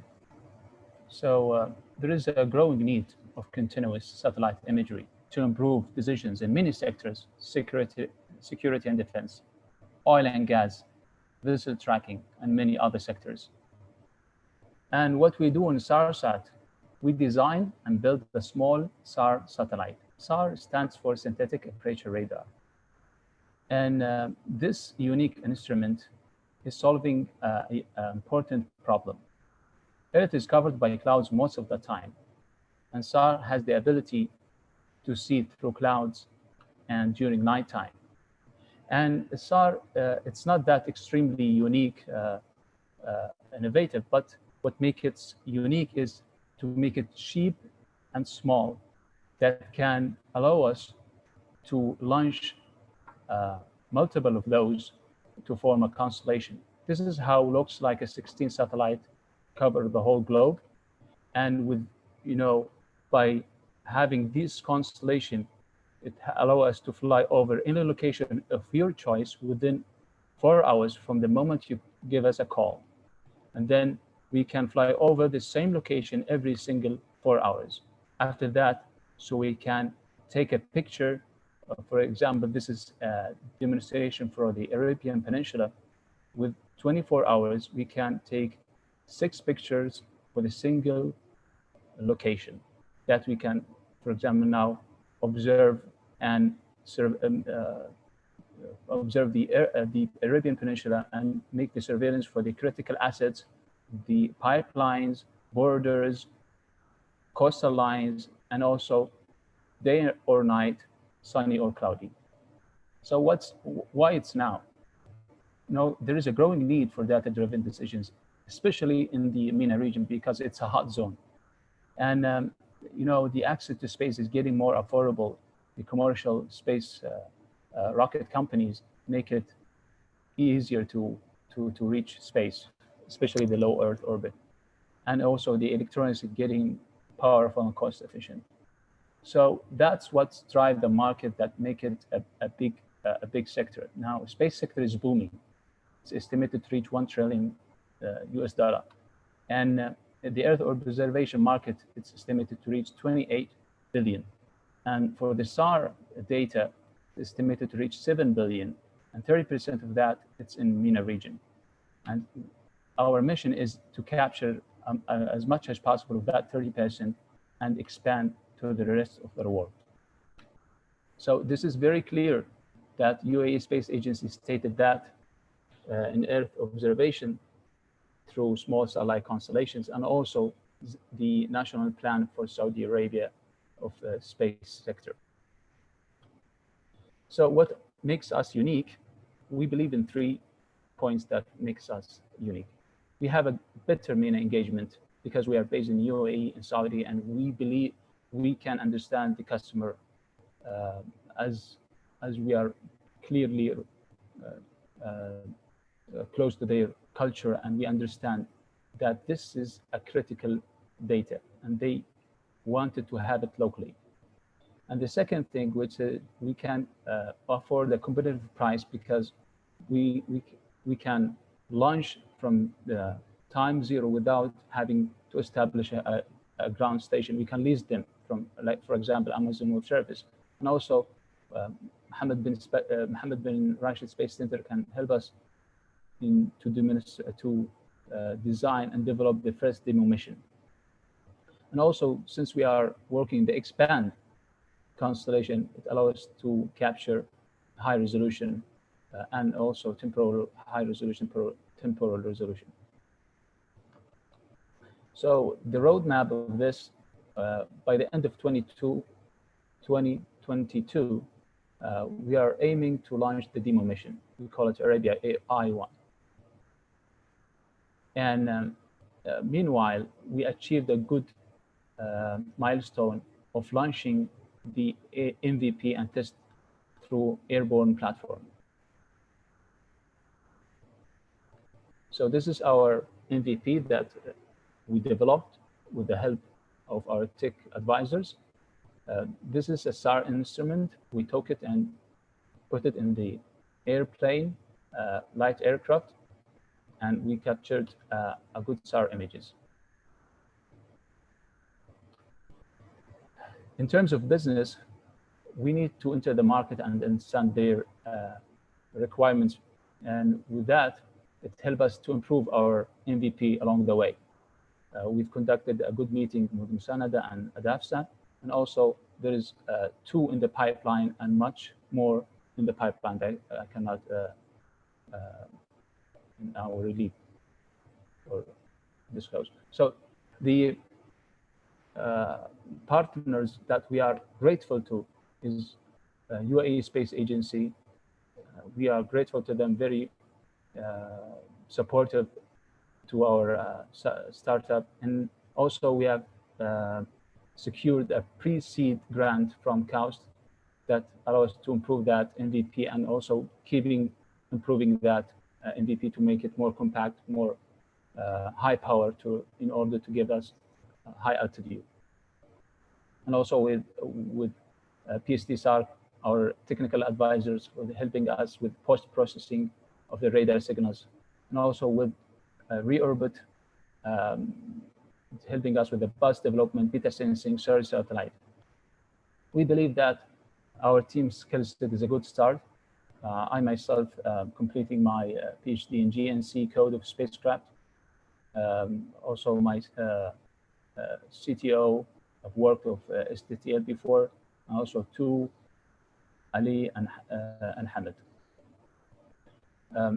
Our tech advisors came from academia and industry, like Mike Ings, Mohammed Mubin, and Bashar Mahfouz. We are grateful to our business development advisors. They know the market, especially the Earth observation market, and they give us a hint how to enter and serve the customer right away. So our investment is to achieve a plan or a milestone, big milestone, is to get us from air to space. And with that, we calculated what's the investment needed to achieve that milestone. It's $1.3 million. Most of it will goes for technical and logistics and business development. Help us to achieve this milestone, Arabia I1, and we are open for investment. Thank you so much. And this is my contact. Please. We will open the floor now for the jury for any questions. Quick question from my end. This is Qusay. The 1.3 million, if you map it to your journey, your timeline, could you go to your timeline slide here? So you're currently here. If you're from now to the next milestone that you have, What is Yes. your requirements financially? Yeah, from 2021 until we reach 2022, it's a 2 years timeline plan. It includes the SAR sensor development. So this is the main thing. Yeah. Yeah, I'm aware of that. But let's say from now you're in the, where are you right now? In the MVP, right? Yeah, that's correct. Okay, so to the next milestone, which is the spaceborne payload, Yeah. January 2021. What is your requirement, financial requirement? The financial requirement is to have the investment, I mean. And then exactly what do you mean by financial requirement? Is it a financial plan or? If I understand Qusay's question, is that you just talked about 1.3 million, right? That's correct.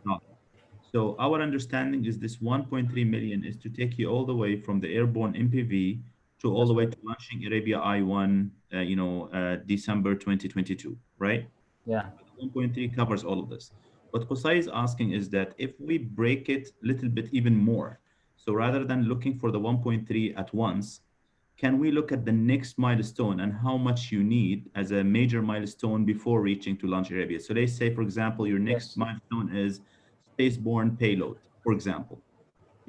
How much it will take you, how much money would you need to get to that next level?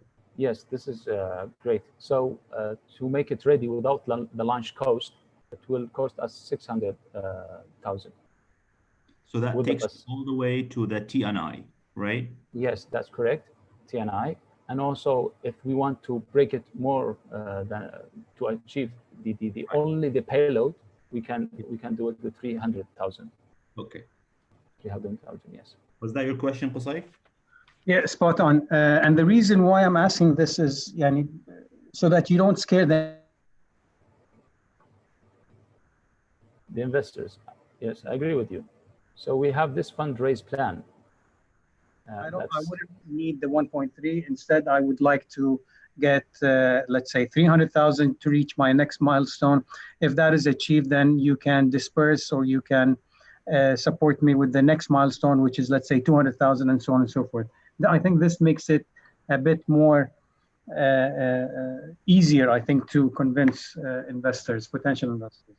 Well, I agree with you 100%, yes. Just wanted to elaborate more about if you have had a chance to talk to, I've seen a slide about your partners, and earlier in your slide, you talked about high-level use of SAR, but I just want to know what you've done so far in terms of reaching out to potential users of your application. Yes. Great question. Actually, we've talked to coastal guards. They are facing a serious problem.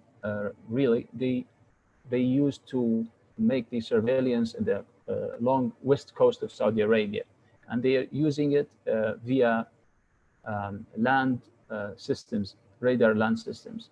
And what makes it, encourage us to do it, they approach us first. Then they approach us and they said, okay, do you have satellite imagery data? So we are now currently in the next week meeting with them to maybe we can purchase the data for them and analyze it and start serving them from the day one until we have the full constellation. This is one of the use cases that we are after. Actually, the first satellite, picture that we analyzed it, SAR data of Suez Canal from one of our competitors. We analyze it and we will show it to coastal guards. Let me ask you the question differently, Ahmed. Sorry to just to see how you're thinking about this. Why would I go to Ahmed or SARSAT rather than going to ISI, for example? Yeah, this is actually this is, the local customers want to have a local provider because it's sensitive, to have a system that can observe the Earth reliably it's a good strategic tool and a strategic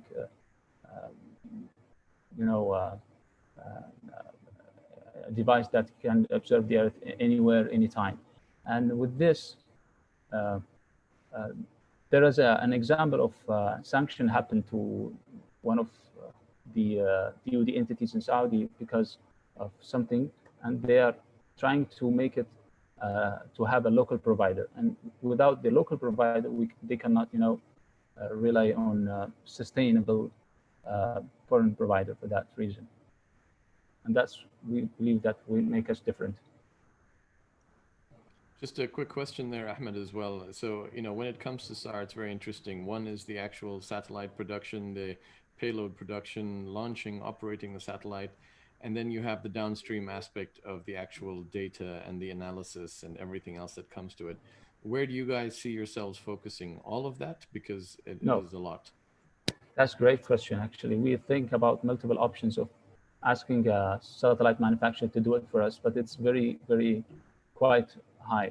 But we think that if we start from the downstream all the way and integrate until we have the full constellation, we develop our own satellites and then operate it by own team, and then maybe it would be a spin-off out of this process. This is one of the options that we think, because there is something now in orbit doing the SAR, and we can enter from that. So we going from the downstream until, and also the integration for the development of the satellite itself. Thank you.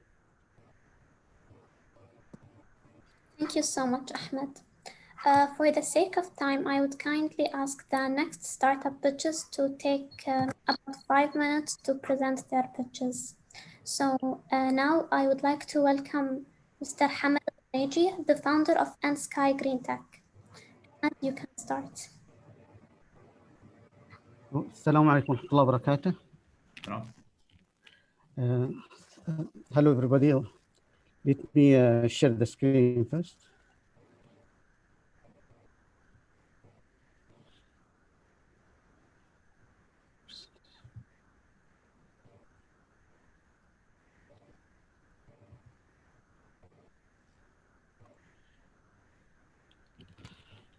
Hello, everybody. My name is Hamad Al-Taneji. I'm an Emirati inventor, and my company is N-Sky Green Tech, a newly established innovations company. And I would like to introduce my invented product, Dynamo PV, which is an advanced solar photovoltaic module designed for high productivity of solar energy, but at lower cost.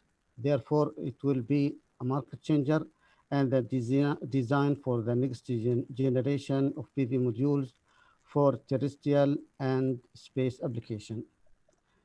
As you know, solar PV modules are used to power satellite and spacecraft in space, as well as many applications on Earth. And however, there are many challenges facing this application, like high cost, especially when using multi-junction solar cells, heat management and heat dissipation. Heat increases degradation of solar system, soiling and shading on solar panels that reduce power production significantly.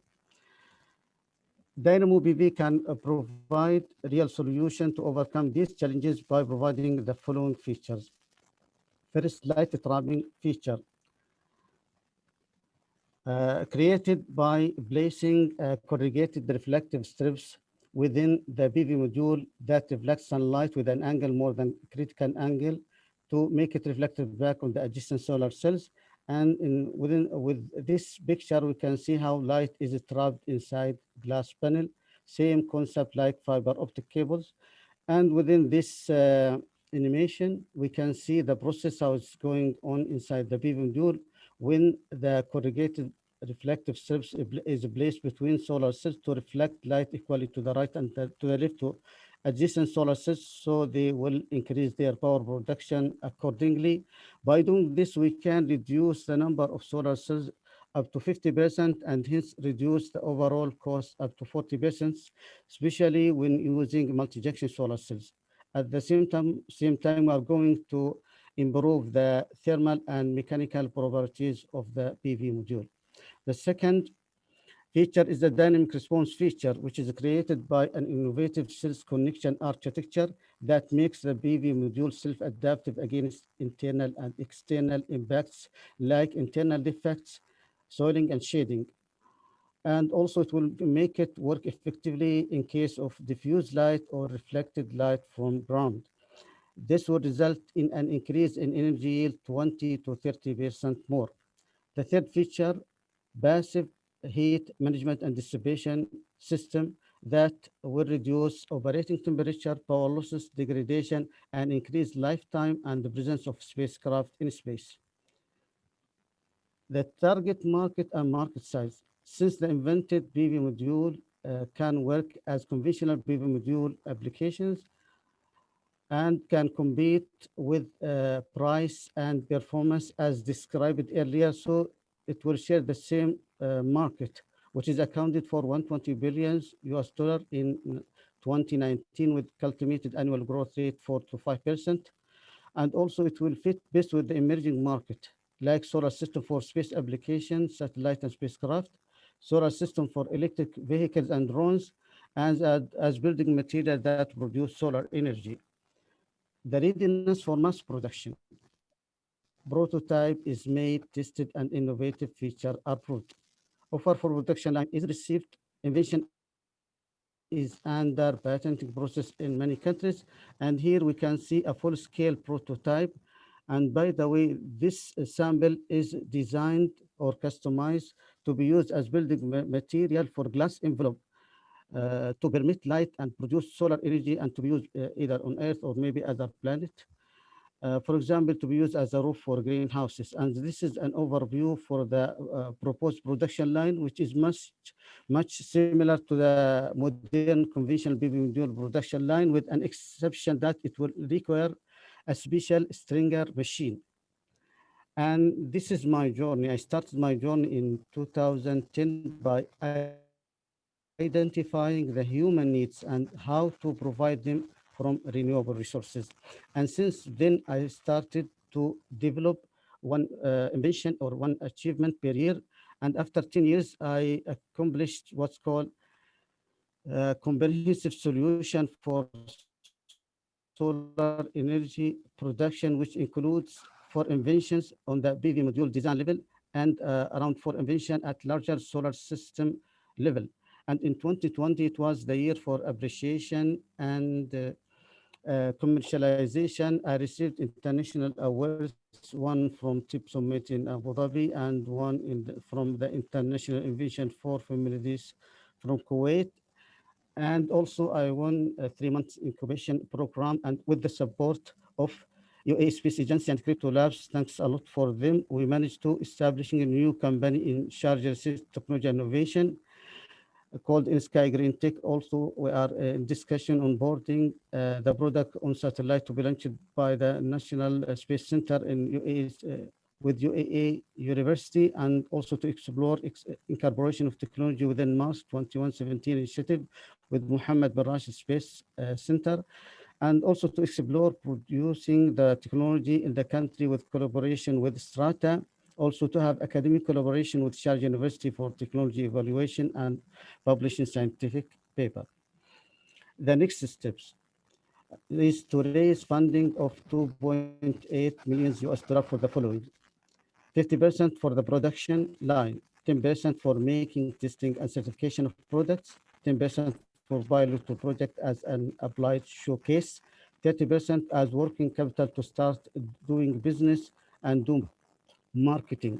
I'm asking for a grant from government to support project development, partnership in production facilities to set up facility setup and business, and the priority for local semi-government companies like Mubadala. Thank you very much. If there's any question, I'm here to answer.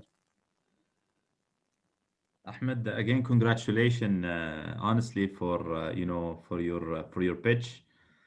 I'll be very frank. The first time I heard you, I think it was Mr. Fahad and Talal were the only people to understand what you're talking about because of a lot of technical information. So we understand, of course, the value add, but we weren't, technically as solid.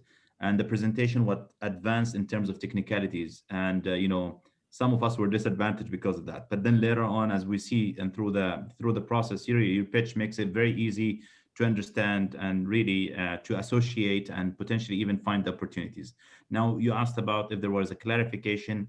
I do. So there is also a similarity to the same question that was raised earlier to Ahmed, which is breaking down the 2.8. People still look at you as probably, I don't know, maybe you are still in the seed level, and 2.8 is a big amount. Is there a breakdown of this that you could say, for example, as an immediate next step, what I look for is a smaller amount of this to achieve something? This is question number one. Question number two, you're talking about building a facility. Have you considered leveraging existing facilities here in the UAE? For example, I've seen one of your slides, you have strata and probably other maybe labs that exist here in the UAE, like in the UAE University or other university, that you could actually leverage in that, minimizing the cost until things scale up, and then you consider your own facility. So these are two questions I have for you. Yes, okay. First of all, I have invested in making prototypes to prove the concept. And why I'm asking for a production facility, because the issue that this is an invention, and not any production line can produce this. Even the prototype is made by the production line manufacturer to produce this prototype, then he can develop a production line that fit with my invention. So I don't think there's somebody there in the world who can produce for me prototypes. I need to make a full production line that will be able to produce such type of technology, so that I'm asking the amount in advance, because I know it's very important to me to produce a real prototype, then to go to the next stage, for example, to do making and testing and certification of the product before entering the market. After that, I can make a pilot project to not only to show the panels or modules, but also these as will be integrated with civil building like greenhouses or workshops, something like this. And after that, I can enter the market after showing to the people the pilot projects and the certification of the products. So this is why it's important for me to construct a production line in advance, because I don't think that anybody else can produce for me the first, for example, first quantity to make a pilot project and certification. And okay, thank you, Hamid, for that. I mean, for me, the challenge, with what you had presented and looked at, it's very risky what you're looking at doing in terms of going ahead with the production aspect, and and then afterwards you're going to work on the marketing and the aspects, in terms of that. Have you looked at numbers in terms of how much cheaper, how much lighter, how much more efficient your product is under, let's say, lab conditions in comparison to lab numbers that we see from existing solar panels that you can find in the market today? Because I think if you can show that there is a guaranteed difference today in that, then you need to secure your market now, before you go into the production line. Otherwise, it's going to be a big risk. And by the time you have your production line out, understanding where your next competitor could be and what is already in the market today. That's where the challenge has always been, I think, when it comes to PV, right? Do I buy it now or do I wait another 6 months? That's always a big concern that I think in the PV market today. Yes, actually, by doing this added features, I'll stand out of the competition. Originally, what I have done first, I developed the dynamic response feature, and I have made two prototype, one based on the conventional design and one based on the new design. And then I have done certain experiment to show what is the difference and to prove the dynamic response. And it will produce much more energy under real operating condition. Second, this is how to improve the performance. Second is the light trapping. The light trapping is basically the main issue of it is how to reduce the cost, because what I'm doing is replacing the most expensive component of the PV module, which is the cell, the solar cells, the most expensive part by relatively cheap material, which is the reflective strips. So I'm doing internal light concentration. So in this way, I need less number of solar cells. And by doing this, I'm going to reduce the overall cost. And as well as some added advantages of improving thermal and mechanical properties of the PV module. So by doing this, I'm reducing the cost. Also very important, but by what is going in the market nowadays, the silicon solar cells, which is the major solar panels, the market is relying on silicon solar cells. Now they are approaching the theoretical limit of these solar cells, which is the 30%. And they are looking to introduce the high efficiency multi-junction solar cells, but it is very expensive to them. This solution will bridge the gap because it will help them to reduce the number of high expensive multi-junction solar cells required per each solar panel by applying the light trapping feature, so that they can make solar panel that high efficiency at near to market price, and also have high performance due dynamic response feature availability. Okay. Well argued. Thank you, Hamid. Thank you so much, Hamid. I believe Elodie has a question as well. Yes, correct. Thank you, Amna. Thanks, Ahmed, for the pitch. I know it's not easy. I just would like to know if you have a team around you or if you are a single founder. Yeah, actually, with respect to invention, I'm the single founder. I'm working on invention since 10 years back, but I'm also approaching some partner who are helping me first in producing the prototypes and testing them, and sometime helping me in how to draft invention or apply for patents, and maybe some of them to supply me the required components, because it would require special components which might be available only with some supplier or manufacturer. So certain, supplier, manufacturer, maybe other partner who are supporting me, but as an intellectual property, it is my property. Okay, thank you. Yeah, my humble advice would be indeed to have with you a team to support you with the different business aspects. Yes. Thank you, Hamad. Last but not least, I would like to invite Mustafa Al-Hashmi from Eagle Eye 71. Mustafa, the mic is yours. Yeah, could you please allow me to share the screen?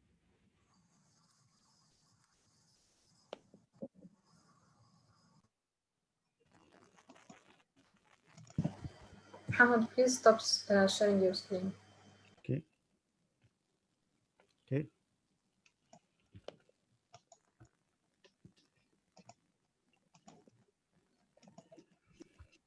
Do you see my screen? Hello?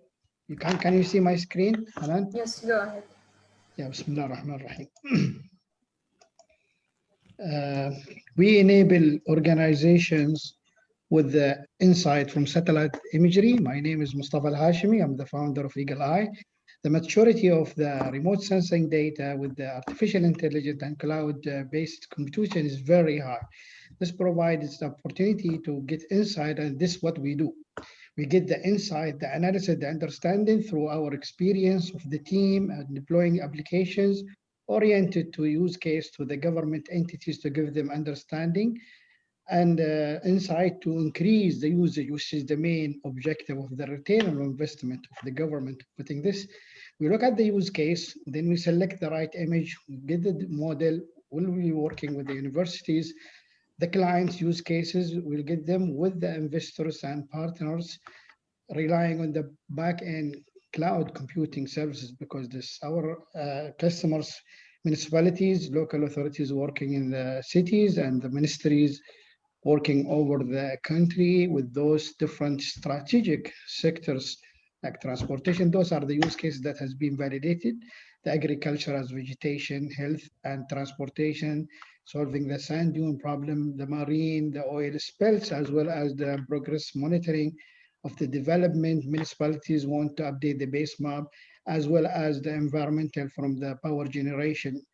There are many use cases. We are very well positioned in the ecosystem under the umbrella of Uae Space Agency, with the data providers, local and greater, including Saudi Arabia, with the client being identified, integrators, and this cloud-based technology providers. We will definitely work with the academy, especially in the algorithm.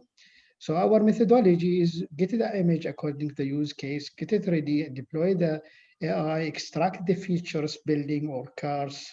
And this is the game changing. And now instead of manual and low, small, this is the deep learning, the AI. When we get the model as per the use case, we test the model, fine tune the model, get it validated, and then get the extraction of these features from the image according to the use case, utilizing the back end cloud-based computing, and then get actionable result to an insight. This is the this is the video of a pilot project we have made in Yas Island. We got an image acquired from one of our partners already. We activated our partners from Maxar, previously Digital Globe. We selected the project area. We examined extracting buildings and cars. It's the wonderful now opportunity of having the model once been trained like this. This is the building, getting to the pixel size, do the segmentation, testing the model, and then generalizing all of the model of extracting those building. As you see here, it can be also generalized all over the country. This brings a wonderful opportunity for the end users. Car extraction, this image is 30 centimeter resolution, good enough to be able to pick up the car and train the model, get the data, then have it presented in different ways, an API to the ecosystem, or through these portals like the dashboard. And mainly it gives alarms, gives monitoring, and gives prediction and understanding the insight. And the result of this pilot project is amazing. As you see here, just in a few hours or just you get all of the building extracted. This market is increasing, going to be 38 billion in 2026, and already more than 200 local authorities in UAE and many in the region started. And UAE, revenue stream is from the subscription in the platform as per the use, and the model algorithm developed as per the use cases. We started as winners from the initiative, and all participants are winners. And we validated the use cases with our partners. We run the pilot project, and then now we are ready to get all of the use cases and get for implementation and creating and delivering the value. This month, we will be working in Khalifa City, and we'll examine also the vegetation and green areas and landscape. We invite local authorities and federal authorities to come with us.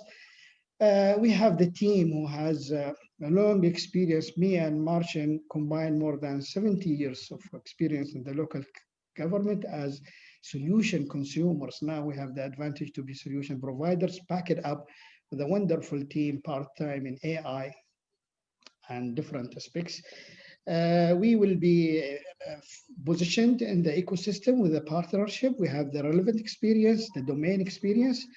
We'll start with $70,000 for the runway of 6 months. That will go for images and model development. And we will start selling after 6 months. We'll break even in 1 year. Then we'll go to the growth, creating and delivering values, not only locally in UAE, but also regionally in So we are in line with the government initiative, and I complied with the 5 minutes, and that's an indicator that we will deliver first class quality in time. Thank you very much. Thank you, Mustafa. I will give the floor now to the juries for any questions. Thank you very much, Mustafa. I think you could see from the experience that I've had with everybody, mashallah, has really moved forward and shown the ability to really present and pitch now. Mustafa, that was excellent. I think you really showcased your solution, the issues and what you're looking at and how you're looking at serving. So very well done there. I think you've chosen great partners. You clearly understand the market, and it's all about looking at opportunities there for people to understand what can be done. Where do you see your first main opportunities would be for Eagle Eye 71 in terms of, let's talk about major project. Where do you see that using this GIS capabilities could really make an impact in the UAE market for UAE government, let's say, sectors?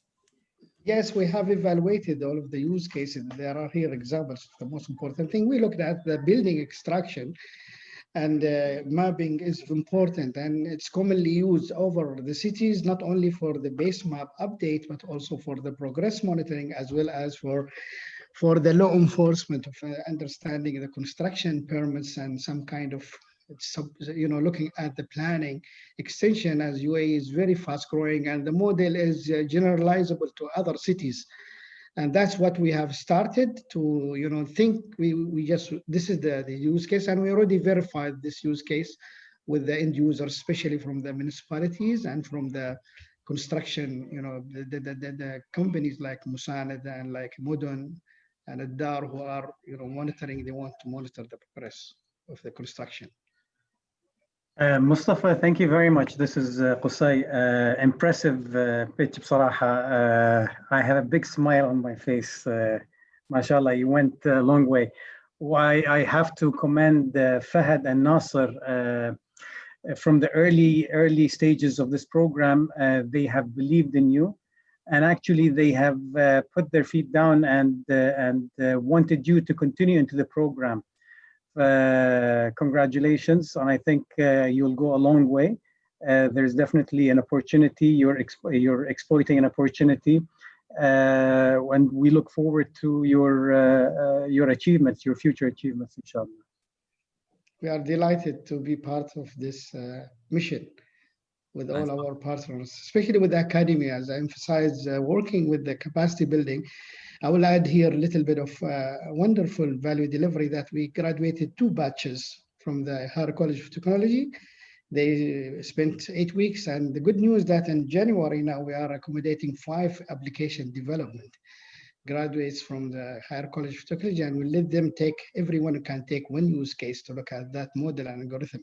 And I think they will be doing a great job, and this will ensure the sustainability and the locally owned and developed industry, which will be best practice in UAE and benchmark for all of the world as a gift from UAE. Mustafa, I just have to join the Abu Muhammad, Mr. Fahd, and Qusay, honestly, but I want to get to some some questions here. So you mentioned you have been associating Eagle Eye with the eye, which is the artificial intelligence and intelligence thing. So if you can elaborate more how your system is planning to use AI and where you are in that case, whether it's machine learning or AI, no matter, but if you just elaborate in here.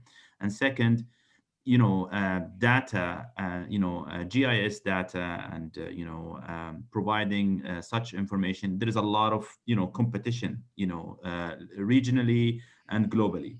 So what will make me go to Mustafa instead of someone else? Those are the 2 questions I have for you: AI and your niche or your specialty, or what's your added value comparing to others? Okay, there are 3 questions. Why AI? AI is the tool now to let you generalize instead of doing the manual work. Classically now the machine trains and you use the back-end power of that curve.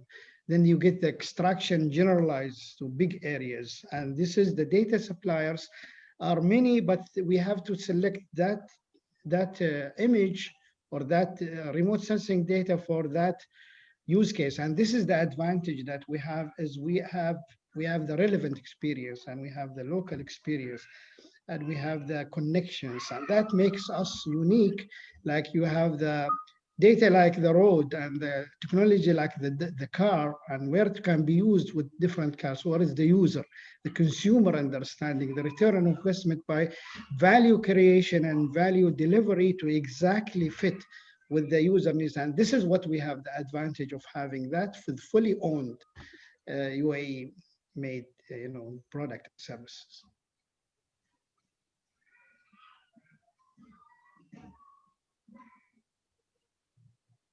Is there, Mustafa, are you currently working with an entity to develop some sort of a contract or?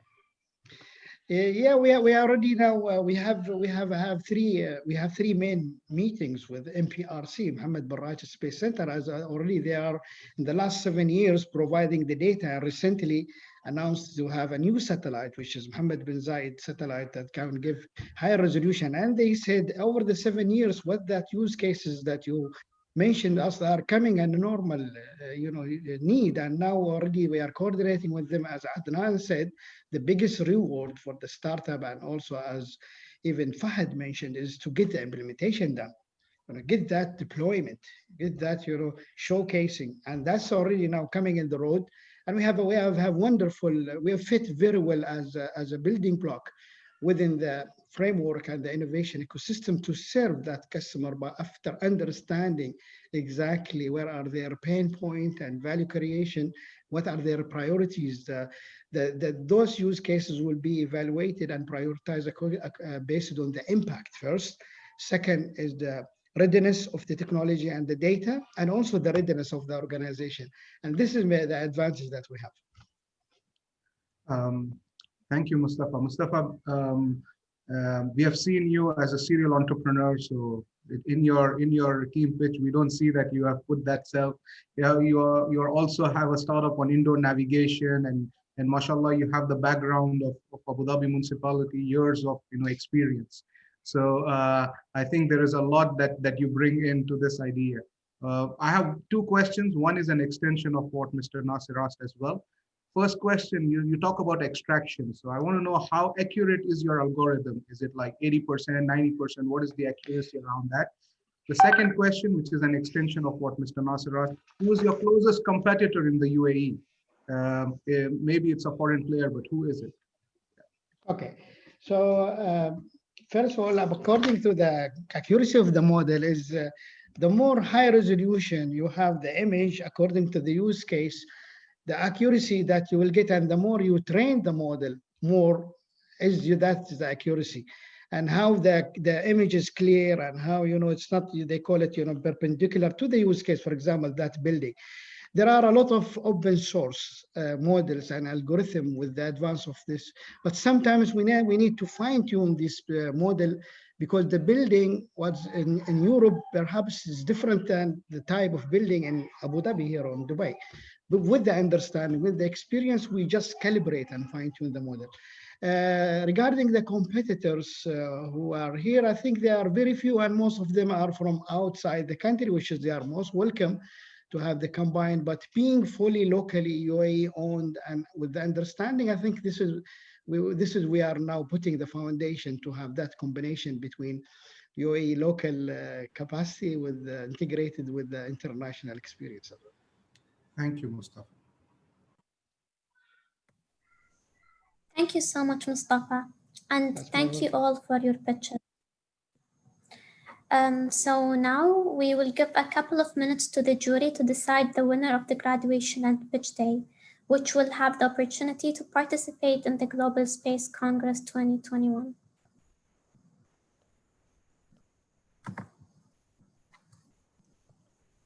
Okay, Hamda, I sent it already to you, Fahad, Nasir, and Anas. I think we can move forward with His Excellency, Dr.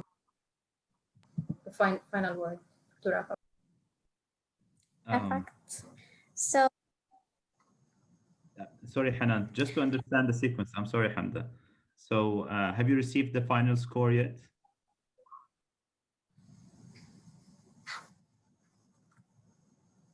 Do you have the final?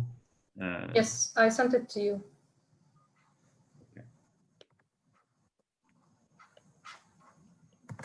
Thank you. So now I'm honored to invite His Excellency Dr. Mohammed Al Ahbabi, Director General of the UAE Space Agency, to announce the verdict of the jury and finalize today's webinar and wrap up this session.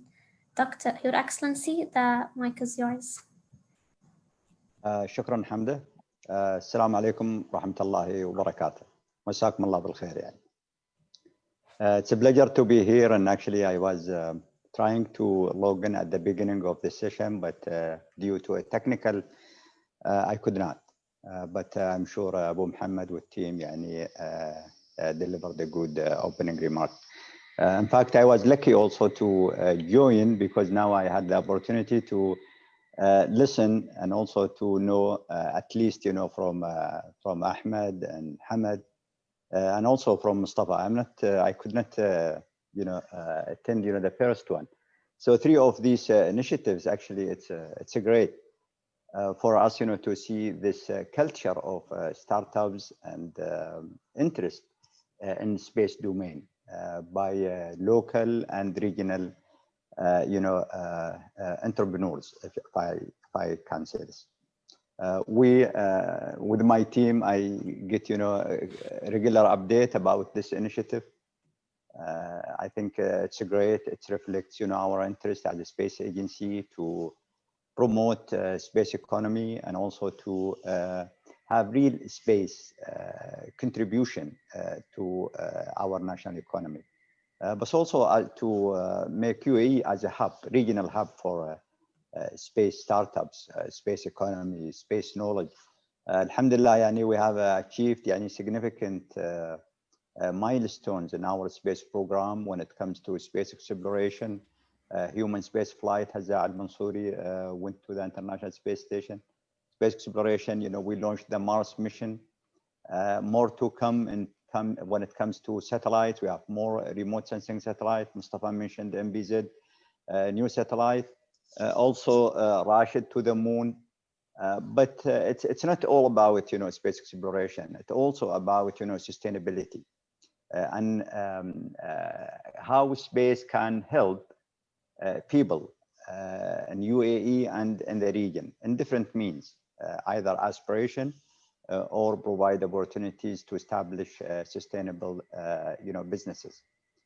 I'm really happy to see that our initiative to work with the Krypto Lab have this outcome, where last year we had, you know, opportunity to involve and get, you know, some startups this year.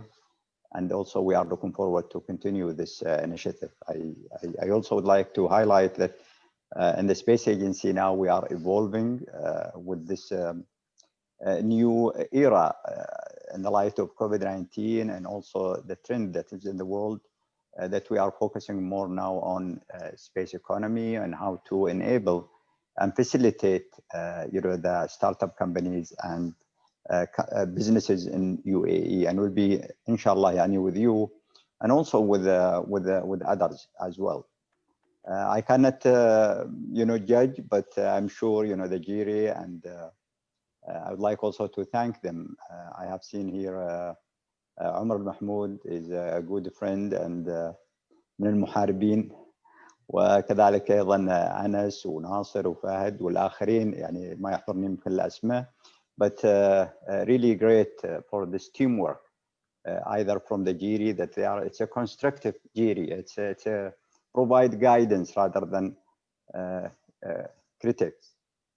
We also would like to expand this culture of have this startups, have this people coming from different background, different entities to judge and to help, and I'm sure we will improve together. I hope you all the best for all of you. I think you are all winning and winners as well. And also, I'm sure we will be with you regardless of this arrangements to help in any way that can give you opportunity, support you to stand on your feet. All the best, and I'm back to you, Hamda. If there's nothing, I just probably leave you guys and you can announce with the jury the winner. But for me, you are all winners, and thank you so much and good luck. Thank you. Thank you, Excellency. Okay, well, thank you so much. I have to leave. Thank you, Your Excellency. I'll pass it to Nasser Rashdi to announce the winner of the. Thank you. I think as the lead of the juries, I would actually pass it to Abu Muhammad, Mr. Fahd Al-Mheri, who announced the winners of the patch or at least of the cohort. And I think he's definitely the right person to announce the winner for joining the Space Global Congress next year and go for the grand prize for international entrepreneurs in space. Abu Muhammad, please. Thank you very much, Nasser, for that honor. And really, again, congratulations to everybody. I don't want to take up more time. We're already late. I think the process was done a little differently than last time. Last time we had the opportunity for the teams to deliberate and argue. And, we ended up spending more than an hour making the selections. Hanan and the team have put together a straightforward process now. So we as the jury have not been able to deliberate, but it's based on the criteria that Nasser had announced and put together. And I'm looking at the results. Again, everybody honestly has done such a fantastic job. Seeing you guys go from where you were initially to where you are today, I'm so impressed. And I think the incubation work has done tremendous. And really just honestly, a round of applause for everybody, really. It's been really great. And thank you to all the participants who are here watching this.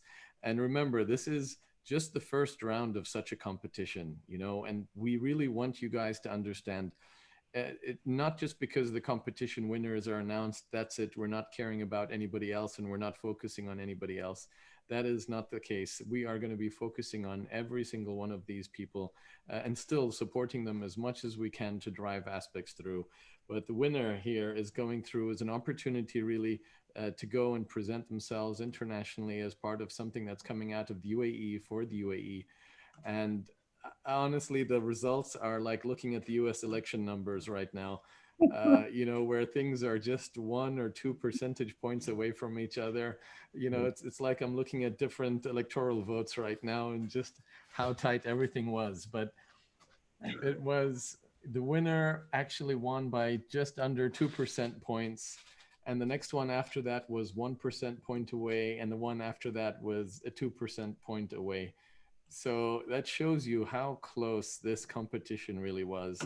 And without further ado, I would like to announce the winner. Congratulations to Eagle Eye 71. Congratulations.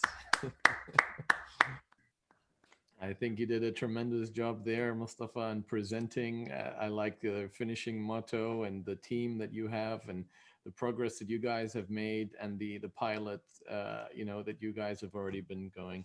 StarSense was the next one with just 2% down. 1% below that was Sarsat Arabia and 2% below that was N-Sky Green Tech. So congratulations to all of you. And we really look forward to seeing all 4 of you guys excel in the UAE market. And hopefully for all of those others that even participated, the first 150, I'm sure that we will be announcing another competition coming up very soon. Hopefully again with Krypto Labs and hopefully with the same setup that we have had here to be able to support companies and startups and entrepreneurs in the private sector to support the UAE economy moving forward. So again, thank you all very much. And thank you, Nasser, and your wonderful team for having put all of this together under your guidance. Thank you. Thank you so much, Fahad. And congratulations to Eagle Eye and congratulations to all of the other startups. You are all winning today. And I would like to thank you all for attending today's webinar, and special thanks to all the panelists and the startups for your valuable contribution. Thank you all.